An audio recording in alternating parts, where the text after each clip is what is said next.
Welcome back. It's episode 42 of the Upper Decker Podcast. I'm your boy Ty. I'm your boy Tone. And the boys are back in town, baby. Ho, Mr. Tone, how you doing, sir? I'm doing so good, buddy. I'm just happy to be here with you. Dude, I'm happy to be here with you on my brand new snazzy computer, too, dog. Like, it's you all fancy. Bro, we're out here just looking good.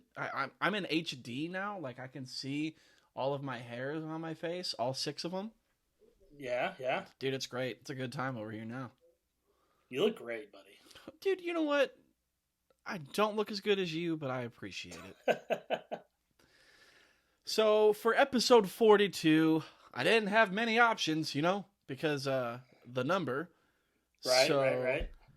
I could either go with Jackie Robinson or Mariano Rivera. I decided we're going to go Jackie Robinson because, of course, it's the first episode 42 that we've had. So I'm going to go with number 42, the most famous one, Jackie Robinson. You have to.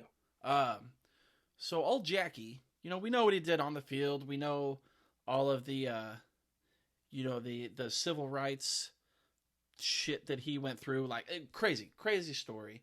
But dating back before that, he attended John Muir High School. He was placed on the Pomona Annual Baseball Tournament All-Star Team. Shit, that's a mouthful. For said high school. However, he had 2 teammates on that team whose names you might recognize. Okay. It was future MLB Hall of Famers Ted Williams. Oh. And also another guy named Bob Lemon, who's not Ted Williams, but still a pretty big name. Yeah, for sure, man. So they played high school together? Mm-hmm. Wow. Even, like, amid segregation and stuff, old J-Rob was, like, just too dang good back then. They're like, well, we have to. J-Rob. Old J-Rob, man, we had to do it. He was also, like, just an incredible athlete, old Jackie Robinson. He won some kind of annual tournament for tennis in high school. He was, like, the school's best athlete in track and field, basketball, soccer, and baseball. He was just a crazy athlete. I have to admit something. What's that? I have not seen 42. The movie? Yeah. Really? It's a good movie, man. Yeah? I need to check it out? Yeah, you should. Especially, rest in peace, old Chadwick Boseman, my guy. Yeah. Definitely need to check that one out, my Yeah, dude. Shoot. I wasn't even thinking about him being in that. Okay. That's on my to-do list. I'll report back next week. Yeah, you got old Chadwick Boseman, and then you got the redneck hillbilly from Fast and the Furious 3 Tokyo Drift. The guy that, like, pretended to be Paul Walker that wasn't, whatever that fucking guy. That little hillbilly. Yeah. You know what I'm talking about? So. Ludacris? No, not Ludacris. Ludacris is a legend. How dare you? Move, bitch! Let's move right on in this episode.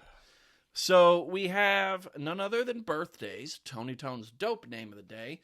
In our Wheelhouse segment, we have a little bit of news to discuss. We're going to talk about the top starting pitchers right now.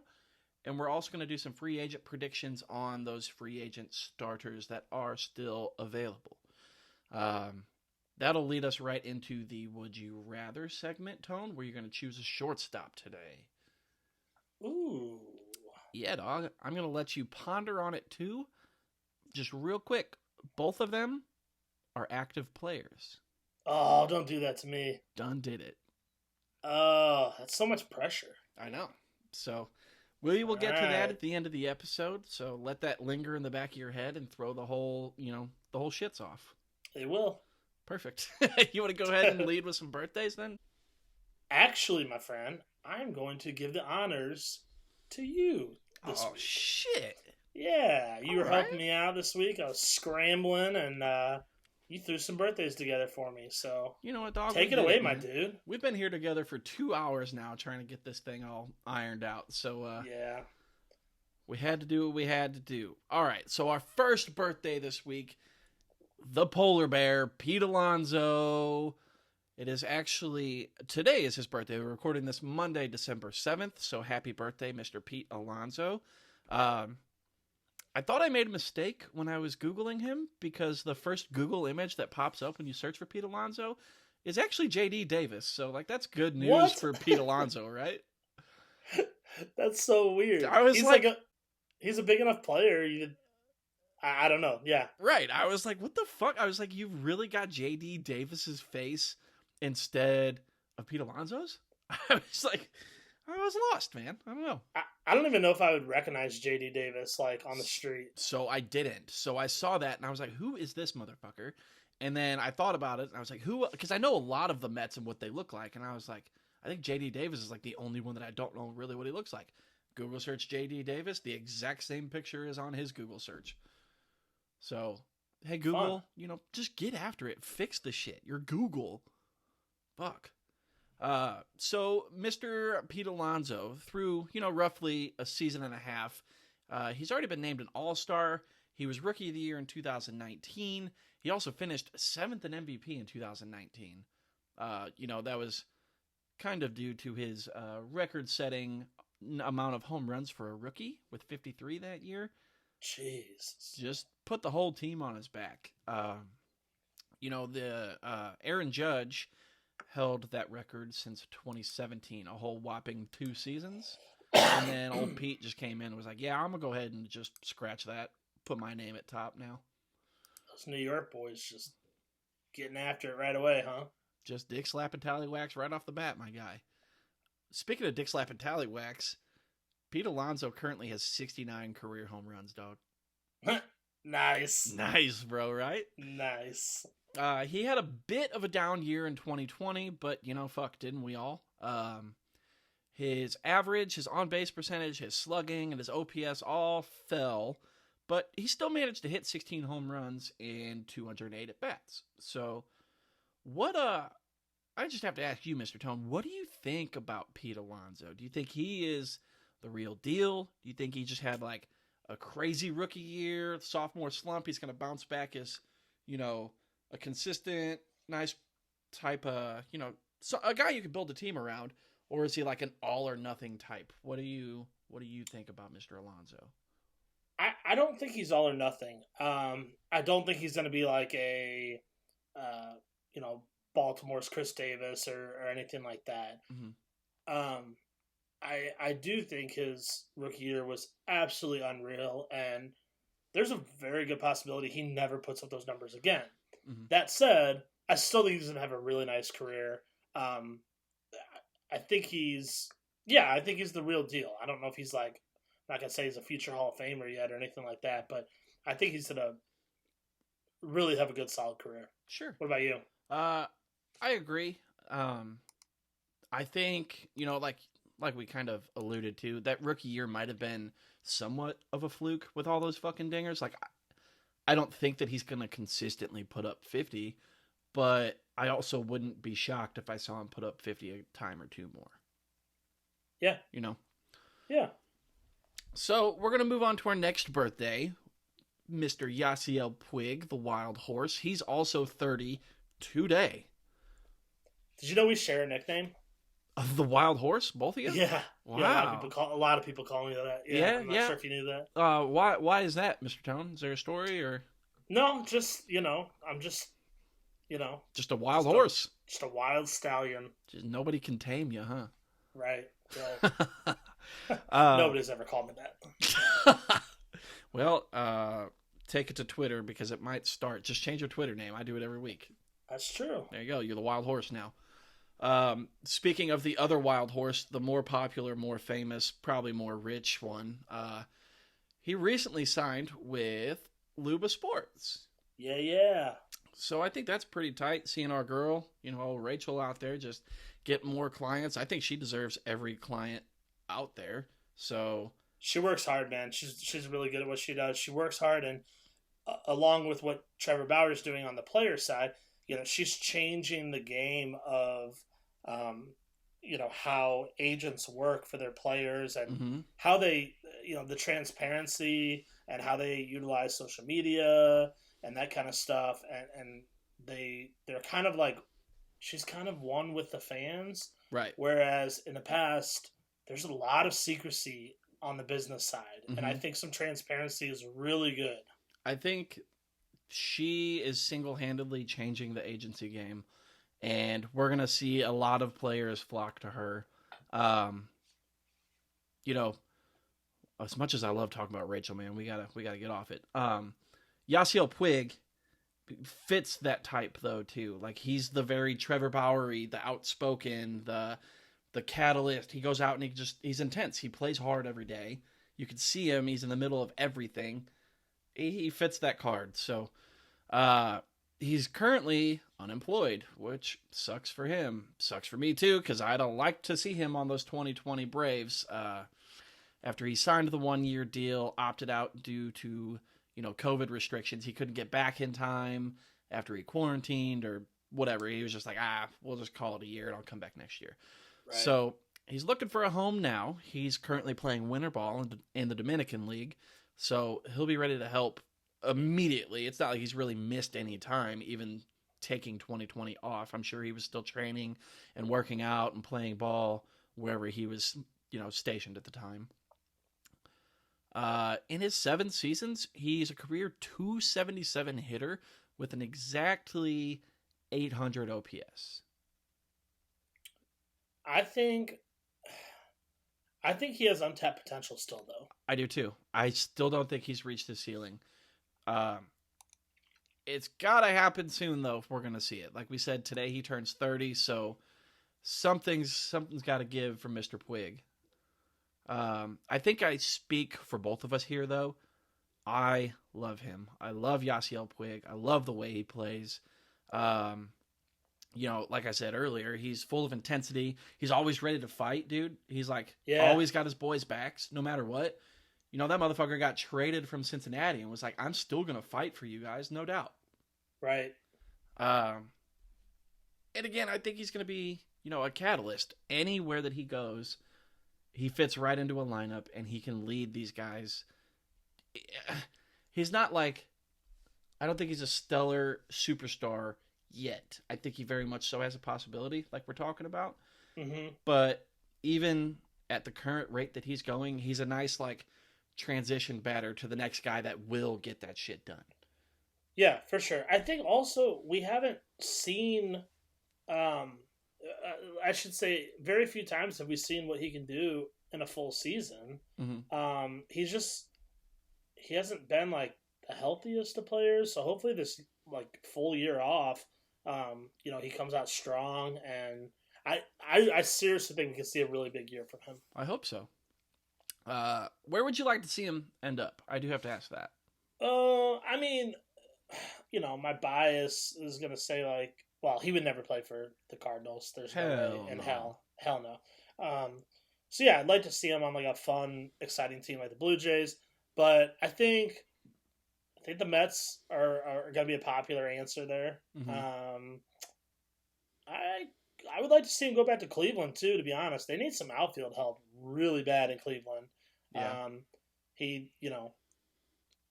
didn't do a whole lot there. He was only there for 49 games, but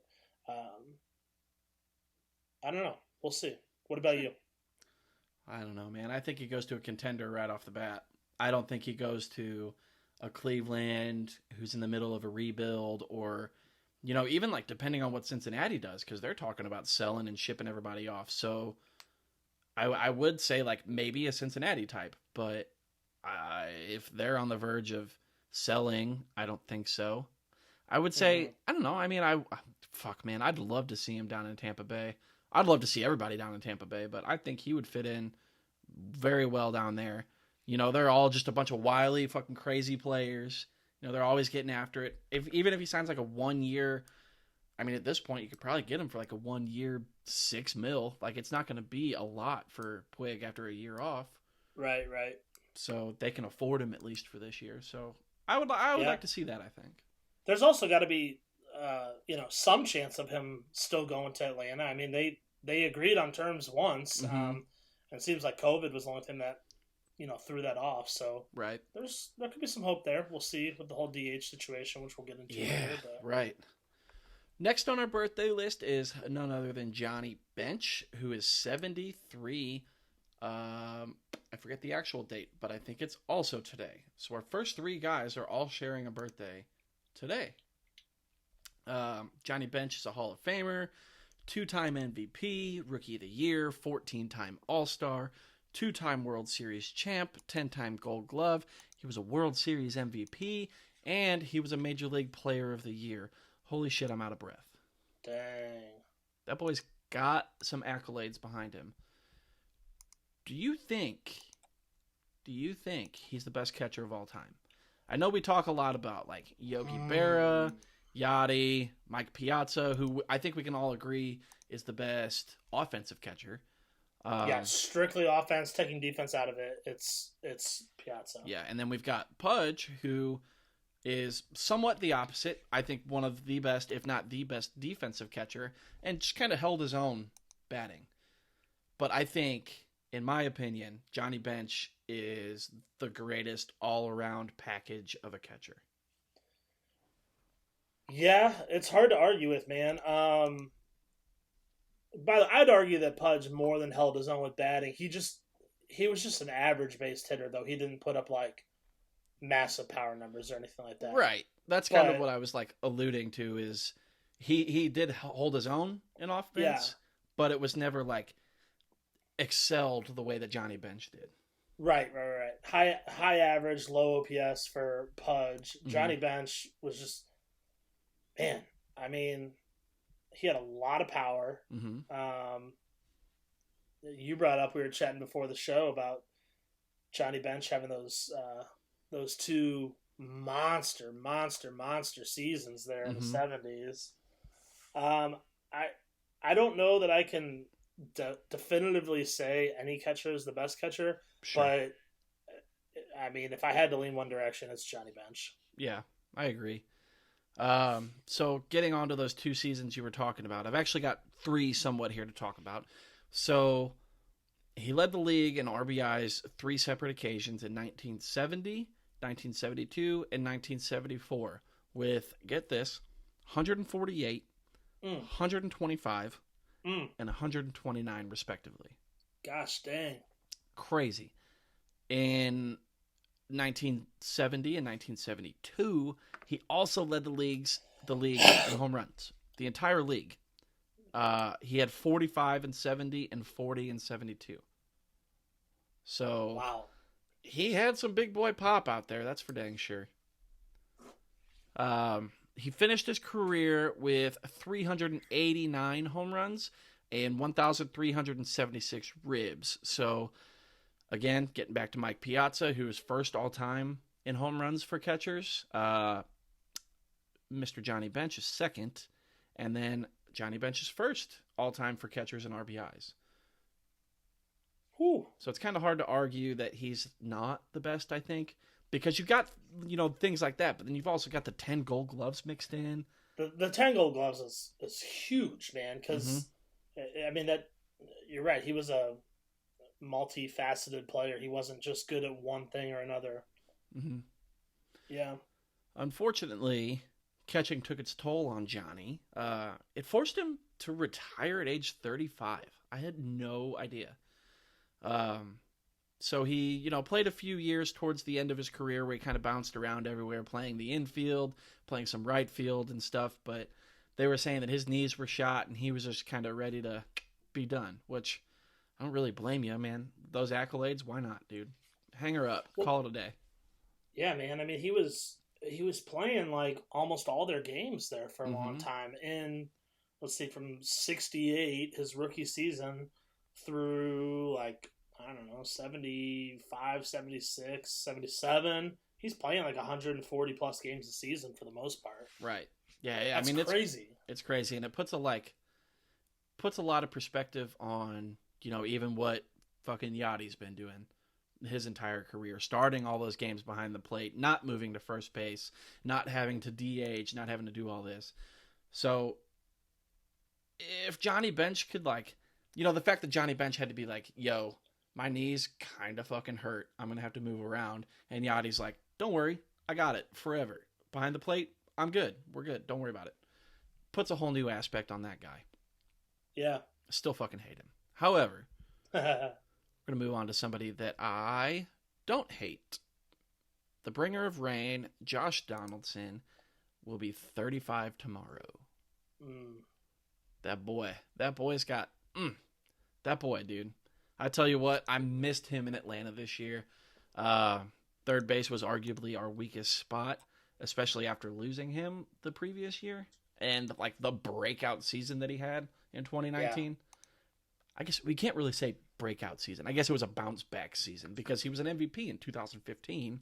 Right.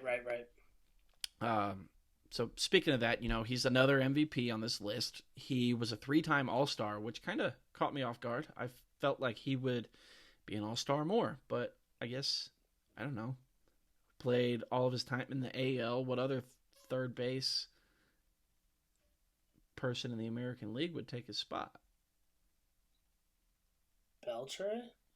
Well, Beltre only had 4, too. Remember? We talked about that. That was kind of crazy. Yeah. I guess it's just because Donaldson's kind of been, like, injury-plagued, so he hasn't played a lot of games, enough games to get called in, but those seasons that he does play full seasons, he is voted an All-Star. He's a 2-time Silver Slugger. He was a Major League Player of the Year one year. He fell back a bit in 2020. That was his first year with the Twins under his new contract, but I mean, it's Josh Donaldson. I think he's still got some in the tank, and he's still got 3 years left on his contract up in Minnesota.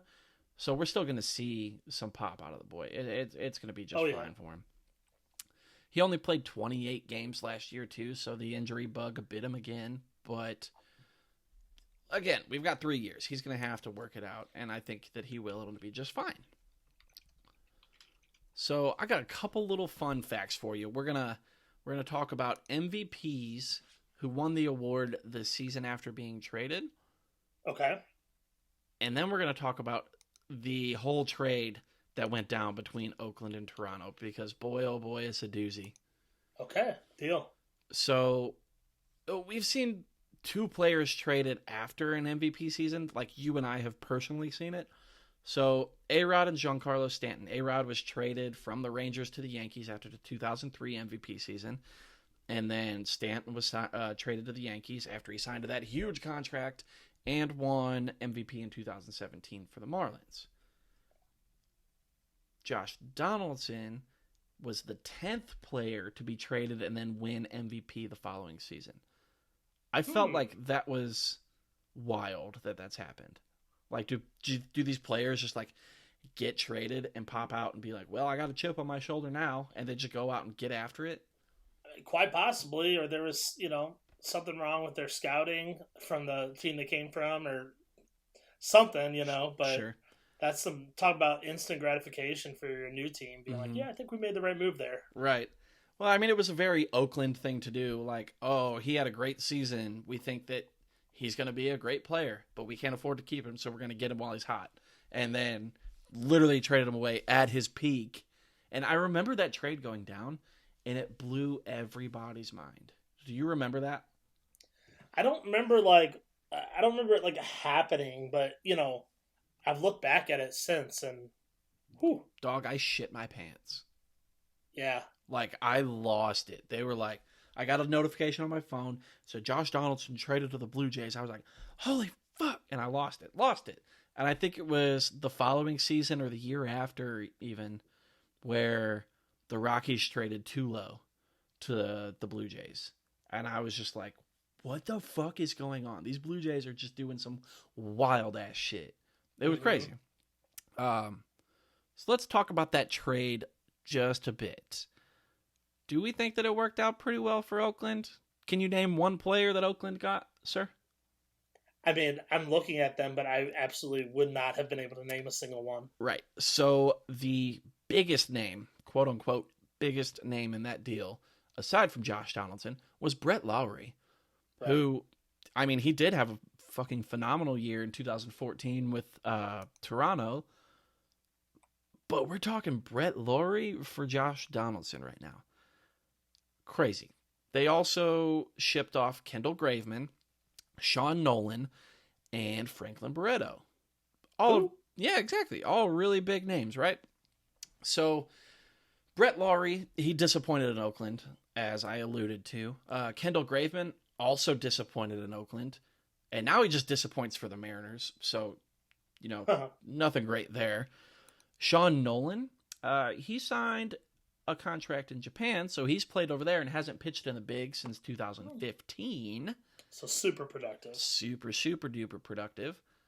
And Franklin Barreto, not the greatest, man. He was traded to the Angels in 2020 after slashing a horrific 180, 210, 360, and 570 with 9 home runs and 27 ribs in close to 2 seasons for the Athletics. That's not good. Yeah, in 2020, I believe he played in 15 games for Oakland and didn't have a single hit. So they were just like, I'll catch you on the flip, nice. Barreto. I'll see you later. You can go ahead and play over there in LA. God. He didn't walk either. He went... Yeah, nothing. Oh, just man. Zeros all over the board, man. Wow. Huh. Yeah, so I think that worked out pretty well for Oakland, right? Yeah, I love my dude, Josh Johnson, man. He's just awesome, and he plays the game what we would consider the right way. Right, just a grimy, get after it, fucking, just behemoth of a man. I feel like he's just yoked out of his fucking mind. All right, I'm going to let you take Mike Mussina, considering you filled that one out. Okay, deal. So, Mr. Mike Mussina is 52 this week. He is a Hall of Famer. Kind of a quiet Hall of Famer. Didn't have quite the name that some of these other recent Hall of Fame inductees have. 5-time All-Star. He spent 18 seasons between the Baltimore Orioles and the New York Yankees. He never won a Cy Young, but he finished in top 6 Cy Young voting 9 different times. Wow. So he was super good. He just, he played at a really tough time for starting pitchers, and he lost out to guys like Randy Johnson, Roger Clemens, and multiple times to Pedro Martinez for that AL Cy Young. But he was a very, very consistent pitcher. He actually became the first American League pitcher to win 10 or more games in 17 consecutive seasons. Oh, wow. Which I know 10 games is, and we don't give a whole lot of credit to wins these days, but like that's still, he's on the field a lot, He's not getting hurt. So in those 17 years, his lowest start total was 24. So he really was, he was always out there taking the ball every 5th day, doing his thing, no matter what, pretty much. That's awesome. So again, wins don't mean as much now. We have other ways to analyze pitchers, but at that point, wins were a big deal, and a 20-win season was a big deal, and that was something that was important to him, and that was something that like his fan base kind of followed, and like, oh, is he gonna get 20 wins? Is he gonna get 20 wins? And he kept getting so close. He finally did it in his very last season in 2008 with the Yankees. So he got his 20 wins, but several times he almost hit it. He hit 19 wins twice and 18 wins 3 times. Go ahead. I know that we like you're saying, we kind of discredit wins nowadays. But that's still impressive, especially for a time where people are like, yo, wins are what we're about. Check it out. And he just goes out there and does it. Like 18 is a big number. And he did that 3 times and then got 19 twice and got 20 once. That's fucking nuts. That's pretty cool, man. So again, 2008 was when he finally got it. So backtracking all the way back to 1996, he was so close to 20 wins that year. He had 19 wins with 4 starts remaining. Oh, no. So start number 1 of those remaining 4, pitched poorly, lost the game. Start number 2, pitched poorly, lost the game. His third start, he pitched 8+, left the game with a 7-5 lead, and the bullpen blew it.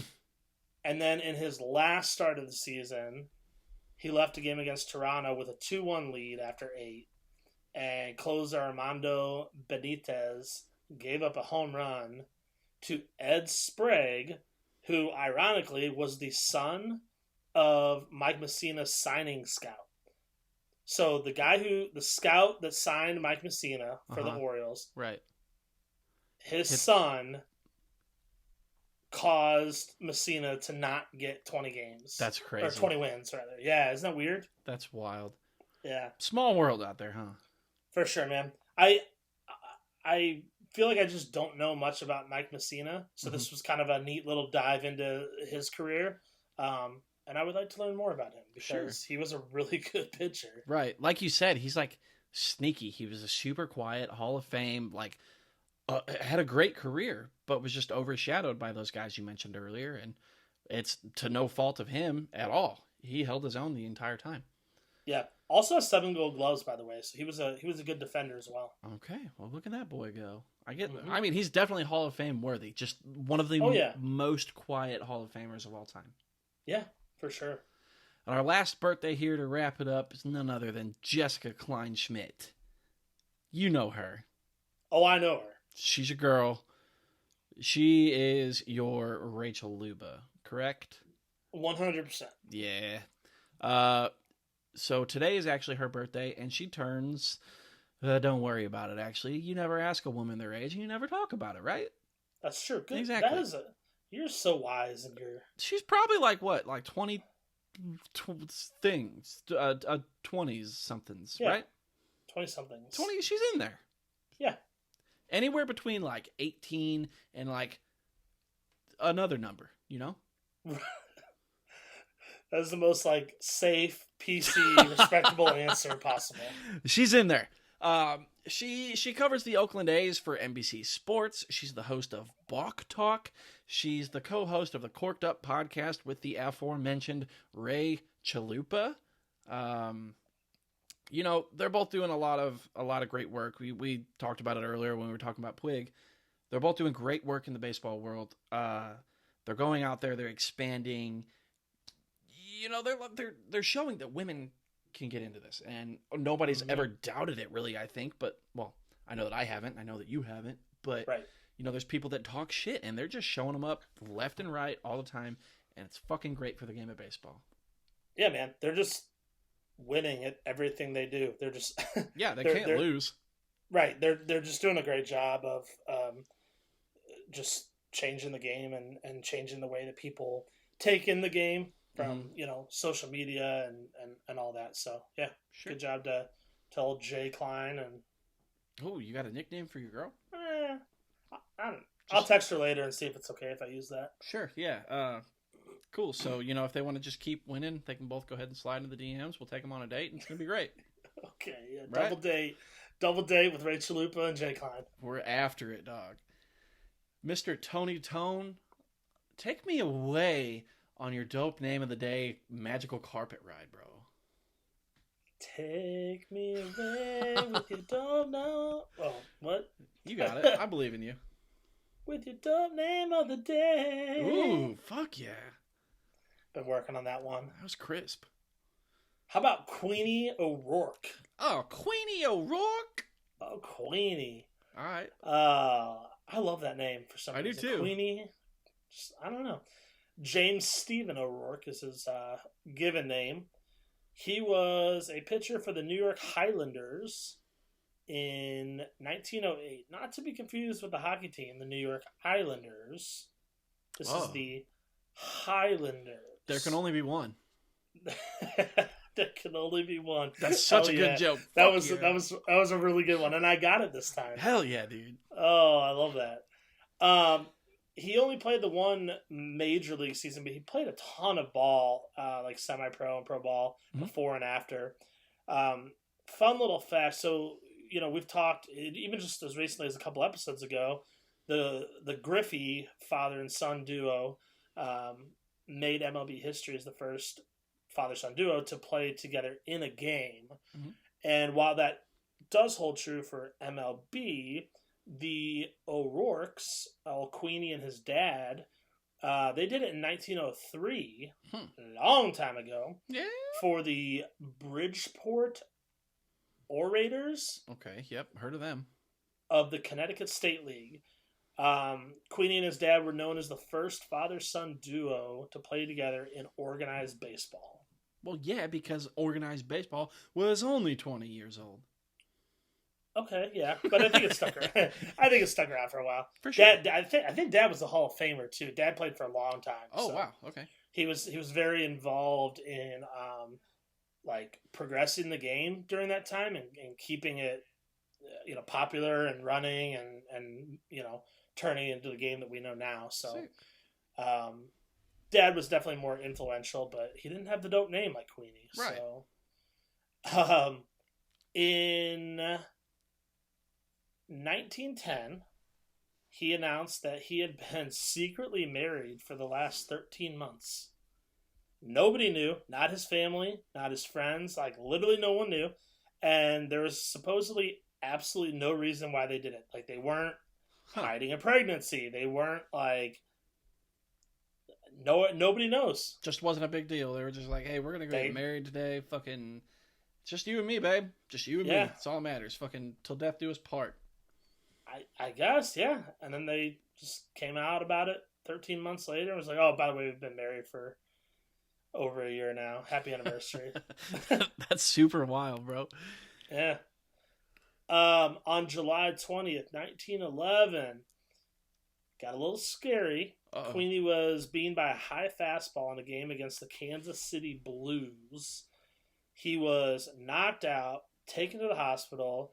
He eventually regained consciousness there, but his vocal cords were frozen. I hate that. Yeah, dude. He was speechless for days.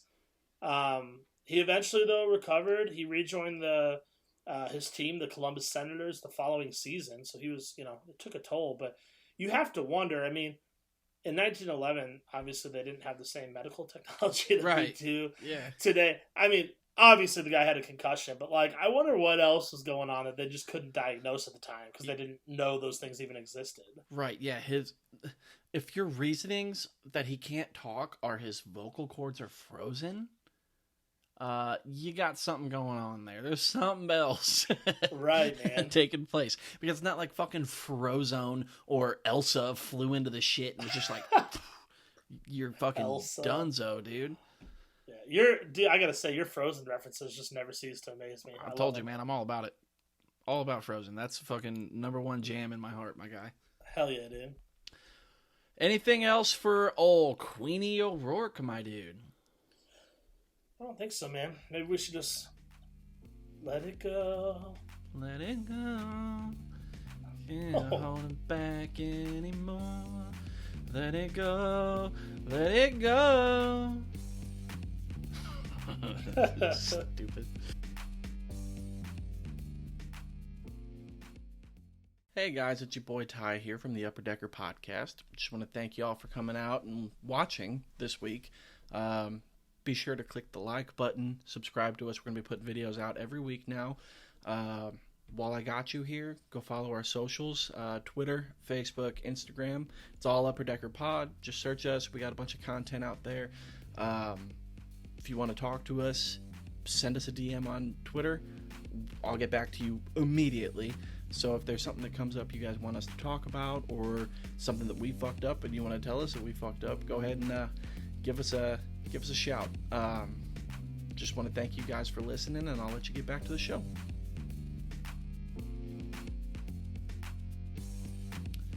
And welcome back. We are in the second half of episode 42 of the Upper Decker Podcast.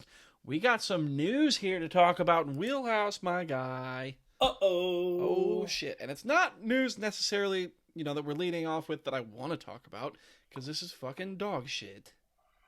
Yeah, I'm not super happy about this. But MLB sent a memo, apparently, to teams last week telling them to go ahead and just operate under the assumption that there will not be a universal DH in 2021. It's so stupid.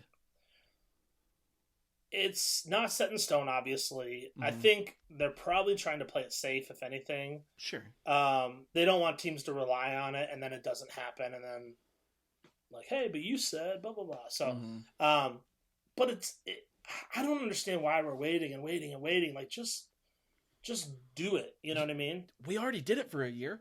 We already did it. Like, it's fine. I think it was a rousing success because the Yeah. people that were anti-DH prior to 2020, Mm-hmm.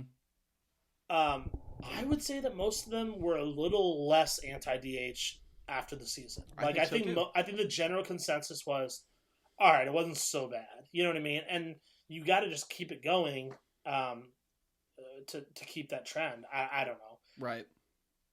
Even if you pop right back into it now where there's no DH, people are gonna be like, "Oh yeah, dude, we don't need the DH." Like, that was just 2020. Like, that's the only reason it fucking worked. Yeah. Don't even give them that fucking chance. You're already gonna put it in there in 2021, right? 2022. I'm sorry, most likely. Just do it now. Why the back and forth shit? I don't get it. Yeah, the CBA ends at the end of next year, so December of 2021. So that's everyone, baseball execs, writers, reporters, everyone is saying that is going to be the time when they're most likely going to implement the DH permanently. Mm-hmm. So like you said, why back and forth? Why go? We did it for a season. It worked well. Why go back to having pitchers bat? No one wants to see that. Not to mention, none of the pitchers have hit in a year. Right. It's just going to be a fucking shit show. And that's just our favorite fucking commish doing what he fucking does again. And I think you said it earlier, they're just saying this to be safe. They're just covering their ass just in case they can't get it to work for some fucking reason. Or if Manfred finds some dumbass fucking half-ass bullshit analytical thing to be like, oh, well, fucking DH wasn't good in 2020, actually. So we're just going to do one more year of normal and we'll compare it like we haven't done fucking no DH in the NL for the last, 40 fucking years? 50 years? Yeah. It's unbelievable, dude. Just fucking do it. I kind of want to rant still a little bit about Mr. Manfred, okay? Please. So, news came out today in the NBA that each team is going to be granted $30 million to help with payroll and help to, boost the team's financial whatever. If for the money that they missed out on for hosting fans, and considering, the NBA season starts at the end of the month, they're like, yo, go sign some guys. Like, go do stuff. Make this exciting. Go. Now, the NBA, like the individual teams, will have to pay that $30 million back, and it all is under interest. Like they can accept it or they don't have to. But why? I mean, why wouldn't you pay for it now? Get everything rolling again. Get back to it. Get the league up and going, and just have a normal ass, a nice looking season out there. And then we've got guys like fucking Rob Manfred, who is just hiding in a shell after having his fucking stroke on the World Series. God dang, whatever the fuck, Yeah. Ugh. We don't know. This is several seasons in a row now where we don't even know what the rules are going to look like this year. We literally don't even know we don't know about the runner on second and extra innings or any of that stuff yet. There's no excuse for it. Adam Silver from the NBA is just, walking circles around Manfred. He's out there putting together NBA stimulus packages. And, right. I don't know. I mean, it's just so shitty because it goes to show that MLB just doesn't fucking care. They don't care about the right things, at least. They don't care about the players. They don't care about, the teams individually. They care about the fucking owners, and that's all. Hey, owners, You didn't get money this year? Sorry, fucking figure it out. Like, well, whatever. We'll get after it. But, give them that stimulus package, whatever. You're going to make the money back. You're fucking Major League Baseball. Oh, God, it's so stupid. It's just, it's a continuing trend of Manfred having zero idea what is best for the game as a whole. Right. So. Well, let's go ahead and move on because that fucking just pisses me off. So, Rangers. They hired Chris Young as their new GM. Old John Daniels down there, old JD, he'll stay on as the president of baseball operations. So it kind of came out of nowhere, and it's an interesting time to make the move as the Rangers plan to reduce payroll and, they're they're trying to do a whole rebuild right now. It doesn't seem like a turnaround is anywhere in sight either. Like, it's not even fucking close. Yeah, so, I mean, I kind of got to leave this to you because you're a Rangers fan, and Sure. I don't follow them nearly as much as you do. What are your thoughts? I mean, I don't mind it. I mean, yeah, I don't Yeah. care. Chris Young he's a Dallas native. He's got to be like the tallest GM in history. I think he's like 6'10". So he's massive. yeah, I mean, it's cool, man. I'll take fucking the Jolly Green Giant down there. That's cool, man. Remember when he was playing and there was the hitter Chris Young too, and Uh-huh. it was always like, oh, you're talking about the pitcher Chris Young or the hitter Chris Young? Right. So from what I collect from, like the pages that I follow and this and that, the general consensus around John Daniels is he's garbage. People don't fucking like him. The fans don't like him. They say that he shipped off all of this. He doesn't know how to, the scouts don't handle things well down there. He wastes money on these guys. He does this and he does that. I think he did a great job, aside from the fact that, in 2010 and 2011, when they were World Series bound teams, he fucking depleted the farm system. Yeah. Which sucks, but sometimes you have to do it if you're trying to win a fucking championship. Right, and it's one of those things where had they won either or both of those seasons, they had 2 rings, no one would care about the farm system at all. It's a risk you have to take, and you've seen teams like the Red Sox do it, and it paid off. Right. They got that ring. Exactly. Or multiple rings. And it just didn't, I mean, they were close, Right. Not rubbing it in. I mean, No, you're right. They were a strike away multiple times. So, yeah, I don't know. It is interesting. He was, if I remember correctly, he was the youngest GM in baseball history at the time. I think so too. When he was hired, I think he was like 28 years old, Mm-hmm. which makes me feel really bad about my life. Yeah, no shit. Right? But he's like 43 now, so it's been like 15 years. I could be a year or two off on those numbers, but sure.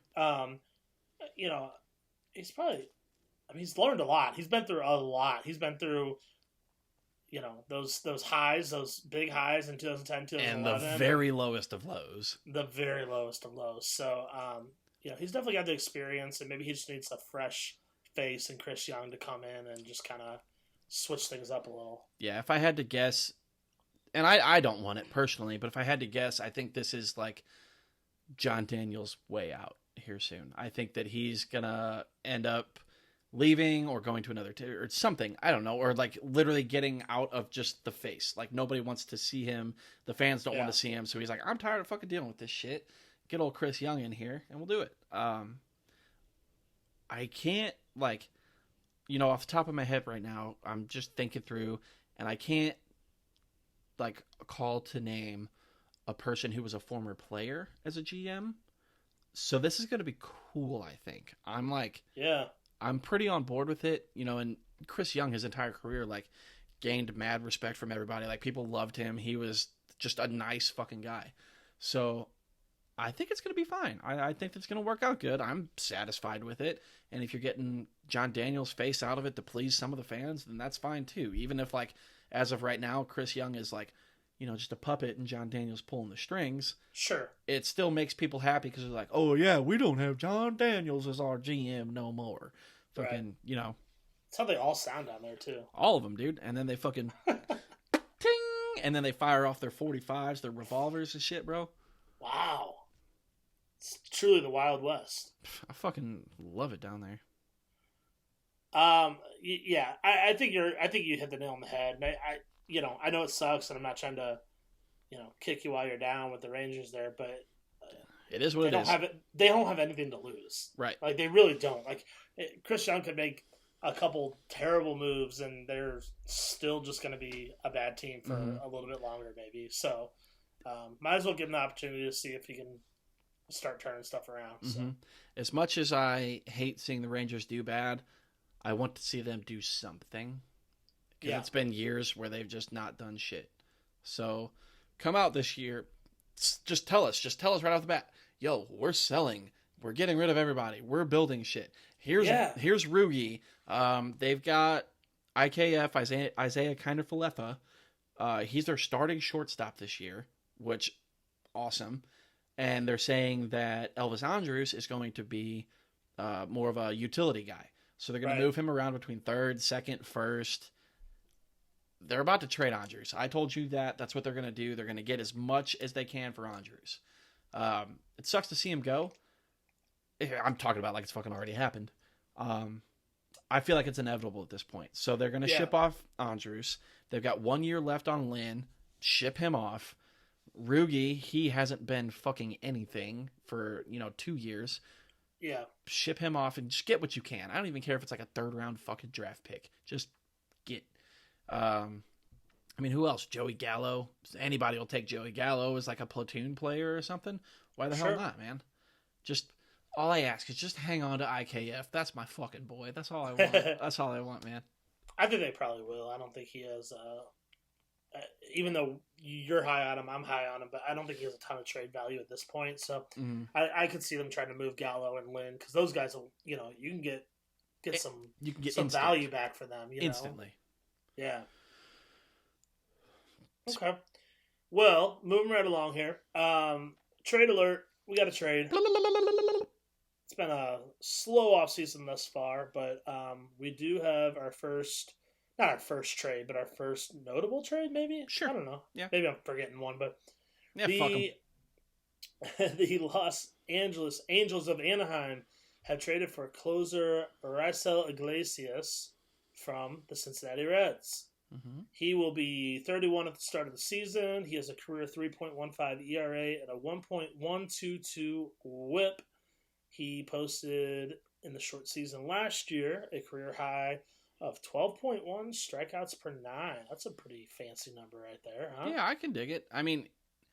If I remember correctly, he had a pretty dog shit like first half of 2020 and then kind of figured it out, but I think they took him out of the closer role. So, a little stress off his shoulders and maybe he just couldn't handle it. Some people can't do it. But closers are fucking weirdos, man. It's crazy. Yeah. This seems like a very Angels move to me. They're like, this guy's not like great, but he's not the worst. So let's go ahead and like trade a guy of the exact same value. And I think his name's No Ramirez. I think is literally how you say it. Yeah. Traded him and a player to be named later for Raisel Iglesias. Like he probably could have got the same numbers out of the boy, but whatever. Do your thing. Yeah, it's quite possible. He's shown that he can be a proven closer, despite some ups and downs. So they need pieces out there in Anaheim. They're not a bad team. We've talked about it before, but if they're gonna still try to win a World Series for Mike Trout, they have to start doing it. I'm not saying Mike Trout's old or that he's going anywhere anytime soon. Obviously, he's under contract, but it's time. It's time to start doing something out there and making at least get into the postseason and like try to make something happen. You know what I mean? Use the Cardinals approach where just get in there and see what happens. Yeah, no shit. I hate it, but it's better than not making and they're not tanking. Mm-hmm. Like you were talking about the tanking. Like I'm totally okay with tanking. Like just either tank or go after it, but stop being stuck in the middle. They've been stuck in the middle at that like just on the outside of the playoff bubble, whereas like a team like the Cardinals, they've been stuck in the middle on the inside of the playoff bubble, but still not enough to compete. You know? So.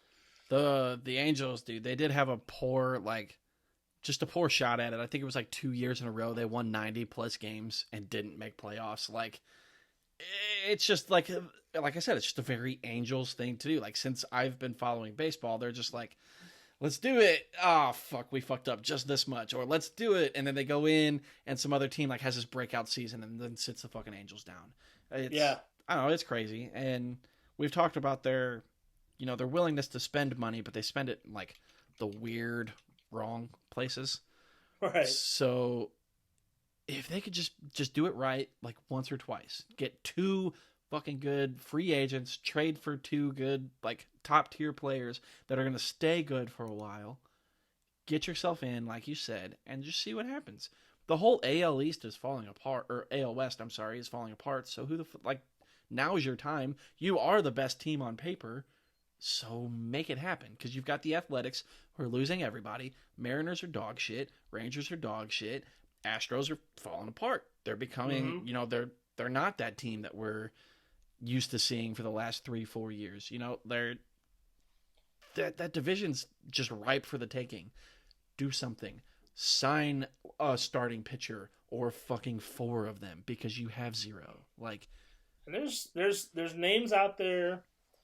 I'll be curious around this time next off season, maybe into the spring of 2022 to see what they do, because there's some decent names out there this year, free agent wise, and next year's free agent class is absolutely loaded. Yeah, it's just stupid.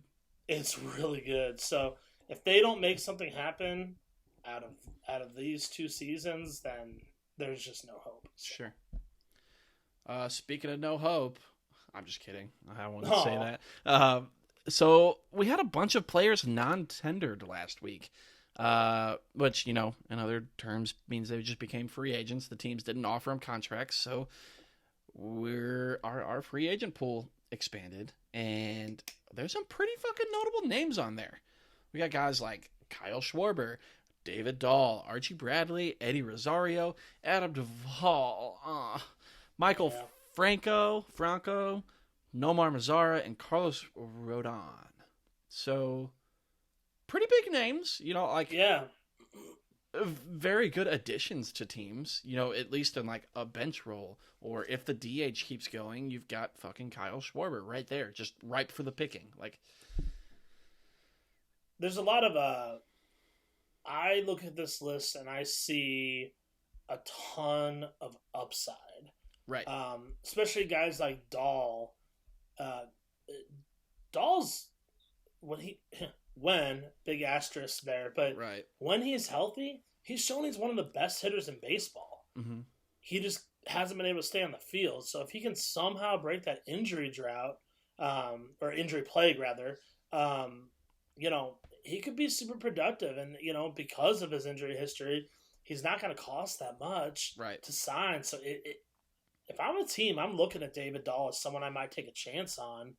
Archie Bradley, I mean, he's been a great reliever, a great closer several years in the past. And, guys like Rosario and Duvall can put up like big time power numbers. So I don't know.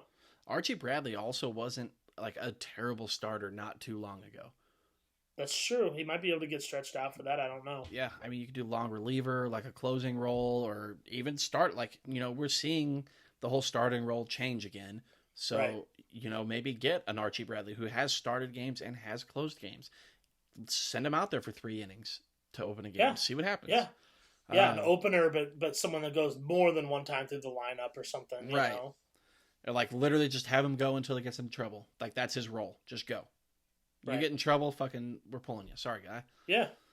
Dude, I think Adam Duvall is going to be a big, big get for somebody. That, like, if you get him, we saw it this year, he got playing time and he fucking produced. I mean, he went off, bro. Like, especially there was 1 week where he hit 8 home runs. He had 2-3 homer games in a week. Oh, man, I was shitting my pants. Like, that was beautiful. I hope it's not too late for him. Just he's not like old, but he's 32. Like he's, I mean, he's either in or just past his prime. So I'd be curious. But that power upside, man. Like you're not talking about him necessarily. He doesn't have to be a starter wherever he goes. You can just have him as a right-handed bat off the bench. And see, that's kind of where I disagree. Okay. I think you need to start him because the more playing time he gets, the better he is. I've seen it for the last 2 years.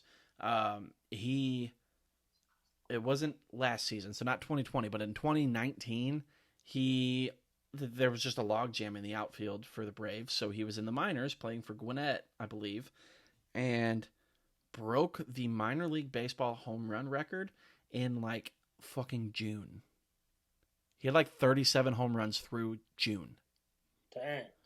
So he can do it when he plays every day. Granted, that's it's AAA, but if you put him in the majors, let him hit, let him rip, let him play every fucking day. give him a chance. I mean, he could be like a Nelson Cruz type, where he just keeps getting better and better. You never fucking know until you let him play.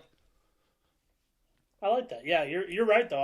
I just pulled up his splits, and when he plays left field, he's got a 767 OPS, and when he's a pinch hitter, he has a 738. So I mean, his OPS is higher when he's starting in left field and playing. Yeah. Yeah. Okay. I just think the more at bats he gets, the more comfortable he is, the better he's going to hit. I think that's going to be a huge get for somebody. Yeah. All right, my guy. Okay. Are you ready? I'm very ready. Yes. All right. Let's talk about our stop. Let's talk about our top fives. Blah blah blah blah. Let's talk about our top 5 starting pitchers going into the 2021 season.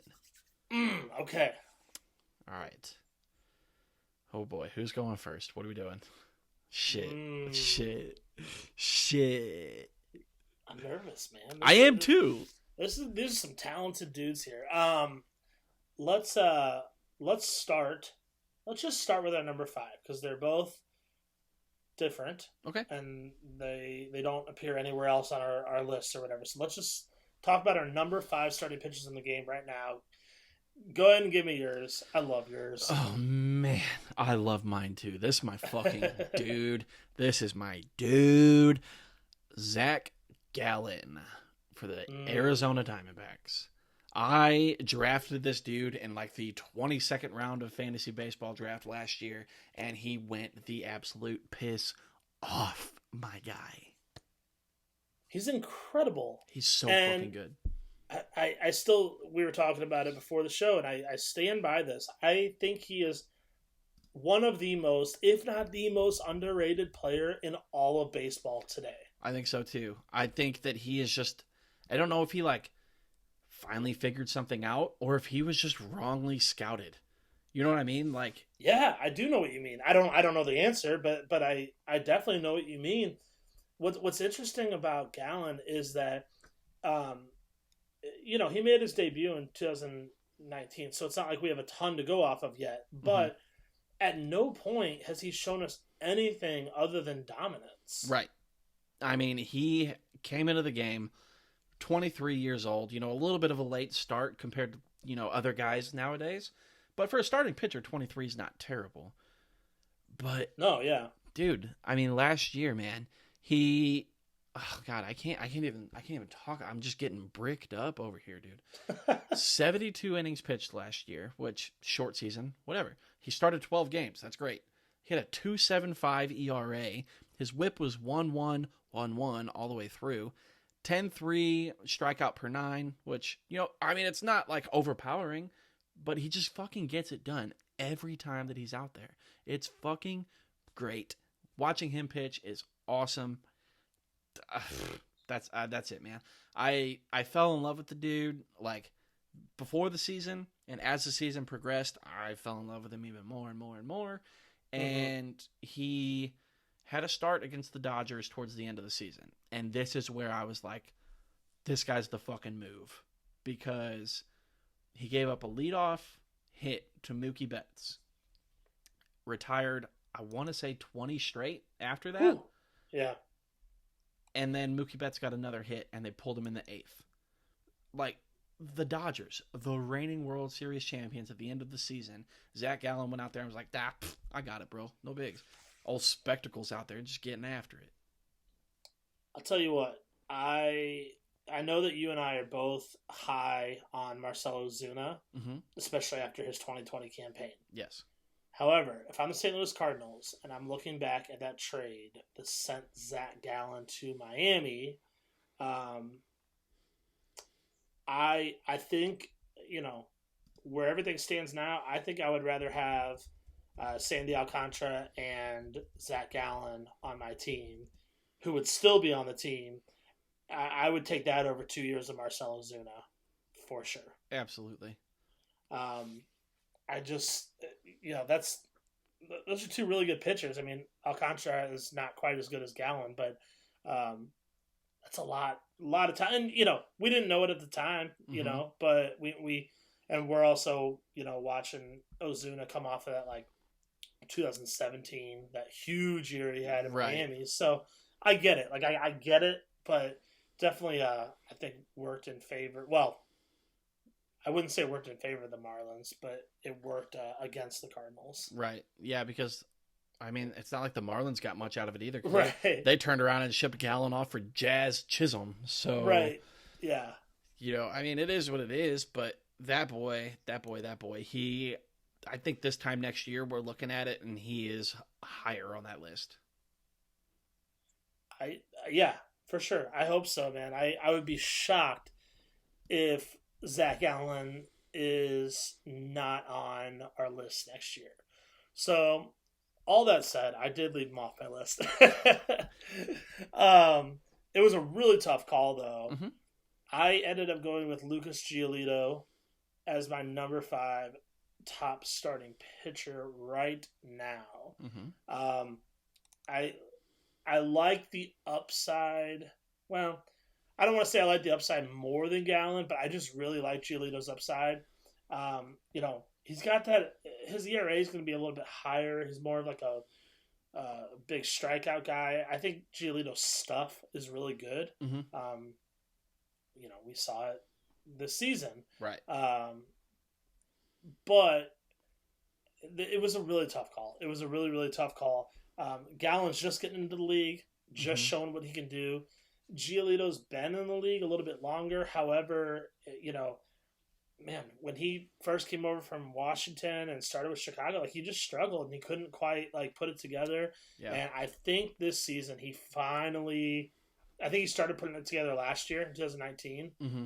He got Cy Young votes, and I think this year he really like figured it out. Yeah. So. Yeah, I mean, he's got a no-hitter to show for it, so he knows what he's doing out there. And, like you said, it finally all clicked. And, I didn't leave him off of my list for anything other than I would much rather have Zach Gallen on my list than Lucas Giolito. Like, that's it. Yeah. So, before we move on, because our top 4 are the same. We have them in different orders, but it's the same 4 players. Mm-hmm. Why don't we just very briefly just mention some of our honorable mentions? Great starting pitchers that just didn't quite cut our top 5 list. Absolutely. For me, it was probably in order: Max Scherzer, Sonny Gray, Luis Castillo, and Zach Gallen. Maybe not in order. Now that we're talking about Gallen, I don't know if I can put it below all those guys. But, when I was putting this list together, I had my top 4. I was looking at the number 5. I went on to StatHead and I put Giolito, Max Scherzer, Sonny Gray, and Luis Castillo up against each other. Mm-hmm. Like, compared all 4 of their stat lines directly. Mm-hmm. First off, they're all freaking amazing. Right. They were really close in a lot of ways. Someone like Scherzer might be a little more, apt to strike guys out, but someone like Sonny Gray might have a lower ERA. Mm-hmm. But it was very, very hard to pick from that batch. And then Gallen is kind of a different pitcher, but you already talked about him. Yeah, I think at this point, like guys with like Scherzer, especially Scherzer, and like Sonny Gray, those are the guys that you're like, we have a one game like to win. We're doing those two. But if I'm building a team, if I'm building a rotation, I'm sticking with the 5 guys that I have. You know what I mean? Yeah. No, I like that. I tried to use. We talked about it last week. How I've been basing these rankings off of a little bit more of what they've done in the past, leading into right now, and you've been looking more towards the future. I tried to do that. I tried to use your method a little bit more this week, because otherwise Scherzer probably would have nabbed that 5 spot for me. Exactly. But I thought about it, and I was like, he's already 35, 36 or whatever. I think if I'm betting on someone for 2021, I'm going to go Giolito over Scherzer. Sure. But who did you have that was almost in there? I had other, mainly the same guys. Like Scherzer was in my list. Sonny Gray slipped my mind, but I would 100% put him up there. I had guys like Darvish, who had a bounce back year. Yeah. Dinelson Lamet, who blew up out there for the Padres. Like, I'm also in love with this dude. This dude is also one of the next big things, and I would be shocked if he was not close to or in our top fives next year. Love that, yeah. You got Aaron Nola, who had a great season. Even like Zach Eflin out there in Philly, like he had a great season too. Sure. There's just so many starting pitchers right now that are like top tier, and it's very hard to narrow it down to like 5 of them. I have to talk about one guy that I wanted to put in my top 5 just because of his ceiling to me. I know who it is. It's Mr. Tyler Glasnow. Yes, sir. So you hand me Tyler Glasnow and Zach Gallen in a dish, and I have to choose one of them. I obviously went Zach Gallen. But if Glasnow can figure this out and lower his ERA, just a fucking hair. The strikeout numbers are there. He was healthy all season, which is a big sign for the Tampa Bay down. Like it. Tyler Glasnow could be a Cy Young any day of the fucking week. Oh yeah. If he just fine tunes just a little bit more. In that sense, does he remind you of Giolito a little bit? Like he's got the stuff.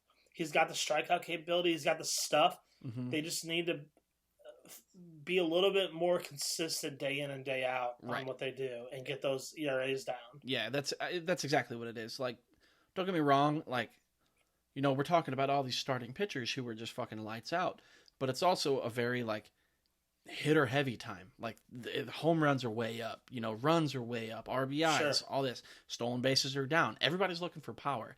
So, you know, like a 4 ERA, I'm not too concerned about if you play on the right team who can also put up 4 or 5 every game.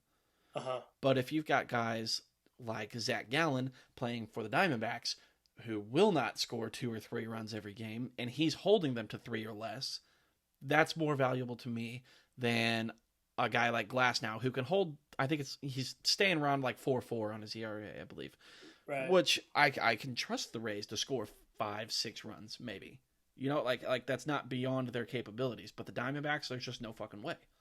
So that's why I value Zach Gallen a little bit more than guys like Giolito and Glasnow even. No, that's totally fair. I talk about the Diamondbacks. I really hope they either, decide to field a decent team or get Zach Gallen out of there for his sake. You know. Yeah, no shit. Just trade him again. Fuck it. Yeah, he's used to it. So. All right, so let's move up the list here. Let's move. Why don't you go ahead and just give me your 4 through 1? All right. So number 4, I have Garrett Cole. Number 3, Trevor Bauer. Number 2, Jake DeGrom, and number 1, Shane Bieber. Okay, I love it. You could take any 4 of those guys and put them in any 4 of those slots. Yeah, I think. Yeah. I think there's a reason our 1 through 4 are the same, just different orders. Mm-hmm. So I went with Trevor Bauer at 4, Garrett Cole at 3, Shane Bieber at 2, and I've got Jake DeGrom as my number 1 starting pitcher. So let's start with Garrett Cole. Okay. Let's just you had him at 4. Mm-hmm. I've got him at 3. Tell me just. Give it to me. Like what's your thought process on Garrett Cole? I love Garrett Cole. I think Garrett Cole's easily a number 1 on this list, like you were saying. He regressed a tiny bit from 2019. And we know that he struggled out the gates with the Yankees in 2020. He let up a fuck ton of home runs to lead off the season. He just wasn't looking like him. And I mean, it's a big deal. You're living up in your first contract or your first year on a big contract. You've got all this, you've got all that. At any given point, he could be 1 through 4 on this list.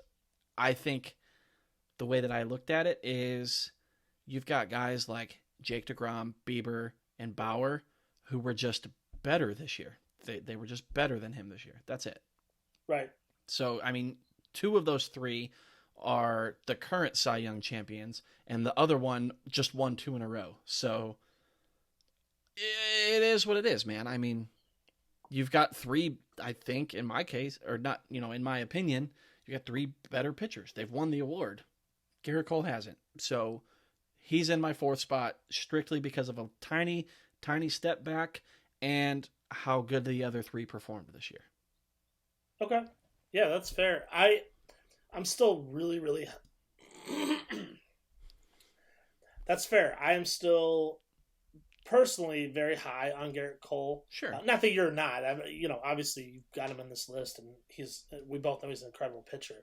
I don't know what happened at the beginning of the season, to be honest with you. He definitely turned it around. Mm-hmm. I actually just pulled up his splits here, and it's the month of July, the end of July there is when the season started. He made 2 starts, 3.09 ERA. He struggled in August. That's what hurt him. He made 6 starts, had a 4.19 ERA with a 1.252 whip. Damn. Which isn't like absolutely awful, but for Garrett Cole, that's not as good. Sure.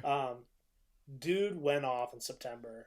Yeah. He had his last 4 starts. He had a 1.0 ERA. Only let up 3 earned runs in those 8 starts, or I'm sorry, in those 4 starts rather. Bumped his strikeouts per 9 up to 11.3, and had a whip that month of .704. And I'll be honest with you, you can thank the month of September for him being on my list. Okay. Because if it weren't for that, if he didn't fucking go off like that, I don't think he would have been here.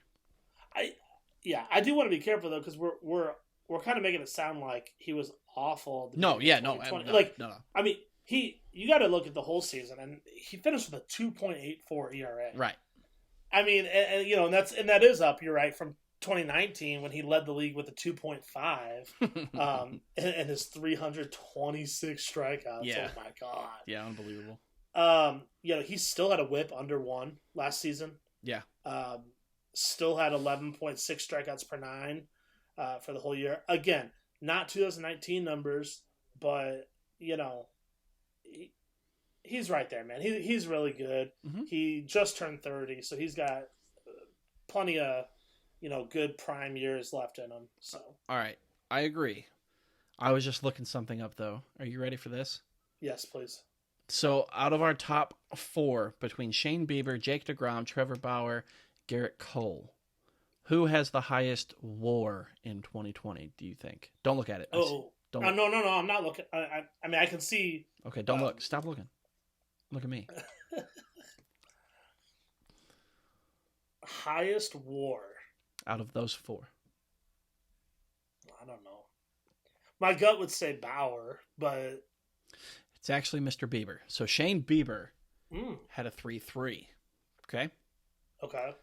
Bauer came in second with a 2.7. Jake DeGrom had a 2.6. Garrett Cole had a 2.2. Okay. Guess what my boy Gallen had? Was it higher than all of them? It was not. It's close. Was it 2.7? It was a 2.7. He tied Trevor Bauer on WAR this season. Oh my goodness. And just for shits and gigs, Giolito was a 0.8, but it's fine. Don't worry about it. I'm not worried. I'm looking at who do I want to put out there in 2021. Sure. Yeah, so. I'm fucking with you. I know you are. So yeah, dude, that's what I do, man. So I had Garrett Cole in 4, and you had Trevor Bauer in 4. I had Trevor Bauer in 3. You had Garrett Cole in 3. Yes, we just flip-flopped our 3 and 4. Perfect. So let's go ahead and just talk about Mr. Bauer now. You mean Cy Young winner, Trevor Oh, Bauer? that boy done did it. Dude, that's so cool, man. He has worked. This is gonna be a 20-minute segment. Just hey, you know what? This is the official Trevor Bauer fan podcast. I think we've talked about that many a time. So yes. When we're rich and we're famous and people are like, "Ah, man, those Upper Decker boys, fucking Tone and Ty, they're all about shit." We'll be like, "Yeah, but we were talking about Trevor Bauer and we were in that fucking fan group fucking 30 years ago, dude. Get on the fucking train." Like, it's true. Here we are. Oh man, we're out here, dude. And now we've got shit that we got it, dude. We got it. He did it for us. Thanks, Trev, my dude. All right, here is what I love about Trevor Bauer, among many things. Yeah, fucking everything. What do you mean?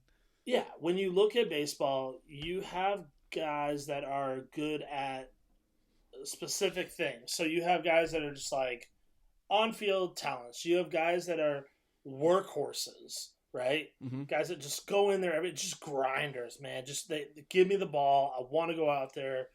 I want to play. Um, and then you have guys that are eccentric, and you know they're trying to maybe change the game. They're having fun. They're not giving into old school traditional baseball mentality, and they're just saying, "Hey, I want to have fun and play the game that it should be played." Mm-hmm. You have all those things, and there's players that do any number of those things well. Bauer does all of those things, man. Right. He's always been eccentric, and we know that he's super involved in social media and changing how we take in the game of baseball. But he works his ass off. He works harder than any player I have ever seen. Yeah. And he allows you to see that. That's part of the social media stuff, right? Mm-hmm. You get to see what he does. There's probably other guys that work just as hard, but you don't know that, And to be able to see his hard work pay off and result in a incredible season, is pretty cool. I mean, we've been talking about it since we even talked about starting this podcast. Like, Trevor Bauer is changing the fucking game. Single-handedly, he's going out there. He's getting all the social media interactions. He was like the fourth, like on list of the most interactions on social media or whatever. Out of every athlete, I believe, in the world, Trevor Bauer was fourth on that list. That's so insane. He's talking to people. He's going back and forth. He's trolling these people. He's showing people this. He's active. It's just having like the gateway to talk to a player, to see what a player can do, to watch him realize what he's doing wrong and mold himself and shape it like to his strengths, and then come out with one of the greatest pitching seasons. Like, it's all beautiful. Like, imagine we are, I don't know, 11 years old, and our dad's like, "Yo, this Trevor." We're brothers in this scenario, by the way. Okay. You're my older brother. You're like, okay. We'll say you're like 13 and I'm like 10. Okay. All right. So you and I both were like, "Fuck yeah, we're gonna go to the majors, dude. Look how good we are." Dad's like, "Yo, come watch this YouTube series, right?" So we go and we sit there and watch fucking Trevor Bauer train with Dad, and we're just like, "Oh, we're not doing any of this shit." So the fact that you're watching him do this, and you're like, there's like science to this. Like, there's hard work and there's science. It's not just talent. Like, if I could go back and tell myself one thing in the past, is talent doesn't do it. Like, talent doesn't fucking cut it. You have to fucking grind. And like you said, I'm sure a lot of these major leaguers grind and go all in the off seasons and during season, whatever, but you don't see it. This is a fucking inspiration watching him do what he does. He's changing the fucking game. Everybody who sees him should appreciate everything that he's fucking doing. We're going to look back at his career when it's all said and done, and we're going to be like, that's why starters go every fourth fucking day. It's because of Trevor Bauer. He figured it the fuck out. He did it. He did the work on his own. He didn't have a coach teaching him to do it. He took the incentive to be like, this is what I'm going to do, and we're going to fucking do it. Yeah. And that's what I love about, you talk about grinding. And grinding, in the past, grinding was like, all right, make sure you get your bench press in every day. Like, that's not grinding. It's not like how much weight can you lift or, how many sprints can you run.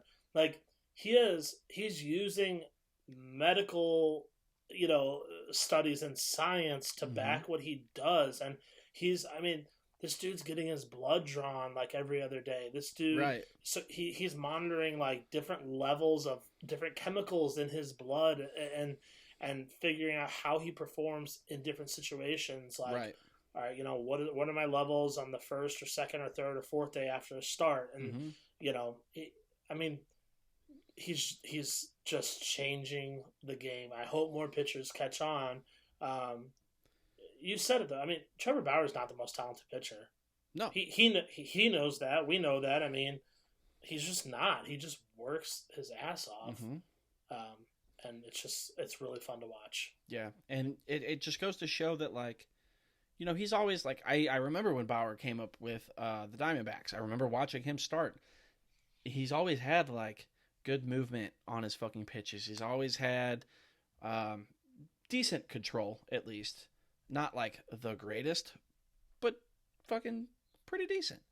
But he's honing it now. He's just fine-tuned it. All of it. Every aspect of his game, he has fine-tuned and crafted it fucking perfectly. And just seeing that pan out it's just been great. Like it's something as little as like in 2012 when I came up with Arizona, the spin rate on my curveball was 2,300 RPMs. Now it's at 2,400 RPMs, and my swinging strike rate went up 14%. Like, I'm just pulling numbers out my ass. Yeah, at this point, absolutely. But like, that's what he does. He's like, oh, if I just boost this 100 more RPMs, if I move my finger this much to the right, if I put a little less pressure on my middle finger and more on my pointer, like, he's breaking it down to a fucking science. It's not just go out there and fucking chuck it and then run your polls after the game anymore. Right. It's crazy. So he's your number 4? Oh, I don't want to. I don't know. I don't like my list now, but no, I'm good with it. I mean, all the work ethic and how he's changing the game and stuff. All that aside, if you look at just on the field stuff, it hasn't been an easy road for him. And again, that's what we appreciate and love about him. But I just want to see, before I bump him above Cole, Bieber, and DeGrom, I want to see him have a little bit more consistency. Success. Yeah, a little more consistency. I mean, where he did have he was hurt in 2019. I totally get that, but he was coming off a 4.48 ERA that year. Right. Granted, 2.21 in 2018, and then 1.73 the year after. Right. But I just want to see it for a few more seasons. I wouldn't even say a few more. If he goes out and does this next year, he'll be at least number 4, if not higher, on my list. Oh yeah, absolutely. Yeah. So let's move on. We've got our number 2 and number 1, who we also flip-flopped back and forth. We did. So I've got Jake DeGrom coming in at number 2. You've got DeGrom coming in at number 1. Correct. You asked me this time last year, Jake DeGrom's my number 1. Okay. After what I just saw Bieber do this season, I can't help but put him number 1. I don't want to say that I was low on Bieber, because I did I did think that he was going to be great. Did I think he was going to do what he fucking did? Hell no. No. I mean, none of us did. He blew all expectations out of the water. Mm-hmm. I mean, oh my God. He had 77 innings pitched and 122 strikeouts. My dude.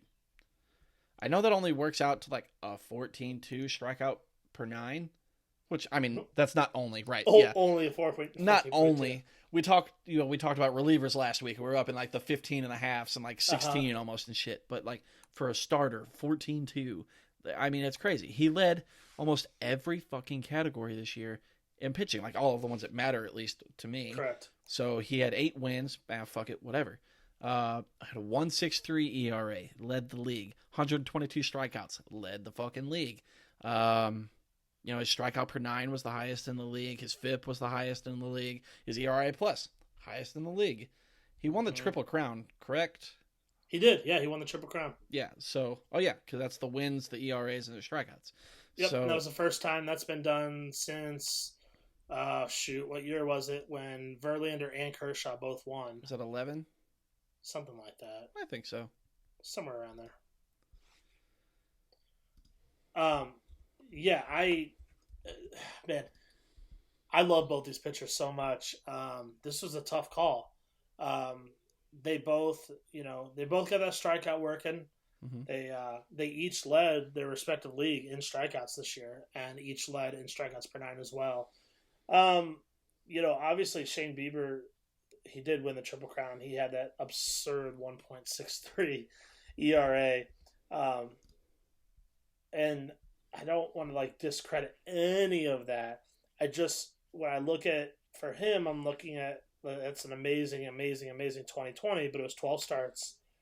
You go back a year before that, still great stuff. 4th in Cy Young, all-star in 2019. Mm-hmm. He had it working. Don't get me wrong, but you bump it up to a 3.28 that year, whereas DeGrom not quite as good as Bieber this season Mm-hmm. in the short season, but every year he's doing the same thing. I mean his rates were pretty identical to last season. Mm-hmm. His strikeouts went up a little bit this year, but you know so did his walks per nine and that kind of stuff. So Mm-hmm. I don't know, man. Jake DeGrom, I mean, before this year he was coming out back-to-back Cy Young awards. He does this thing every single season. You know what he's going to give you. The only thing you're not going to get with him is the wins, but who cares? That's just his shitty run support. So. Yeah, it's a bunch of bullshit anyways. Right. Man, DeGrom's pitched 7 years, and he's only had an ERA of over 3 twice.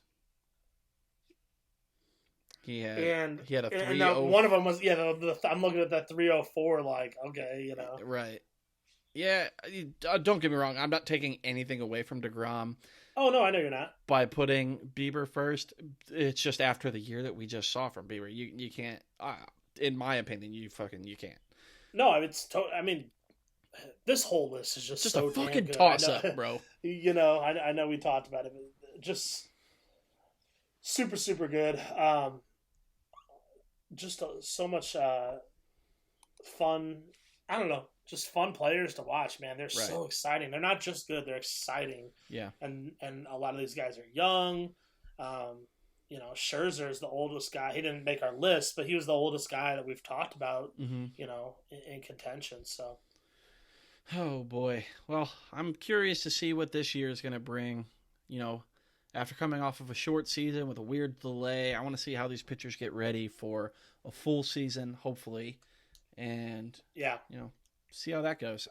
Again, I think a lot of these pitchers are going to be a toss-up. I don't think there's going to be many changes to our list over the next year. It'll just be who's positioned where and how randy we're feeling that fucking day. Yep, for sure.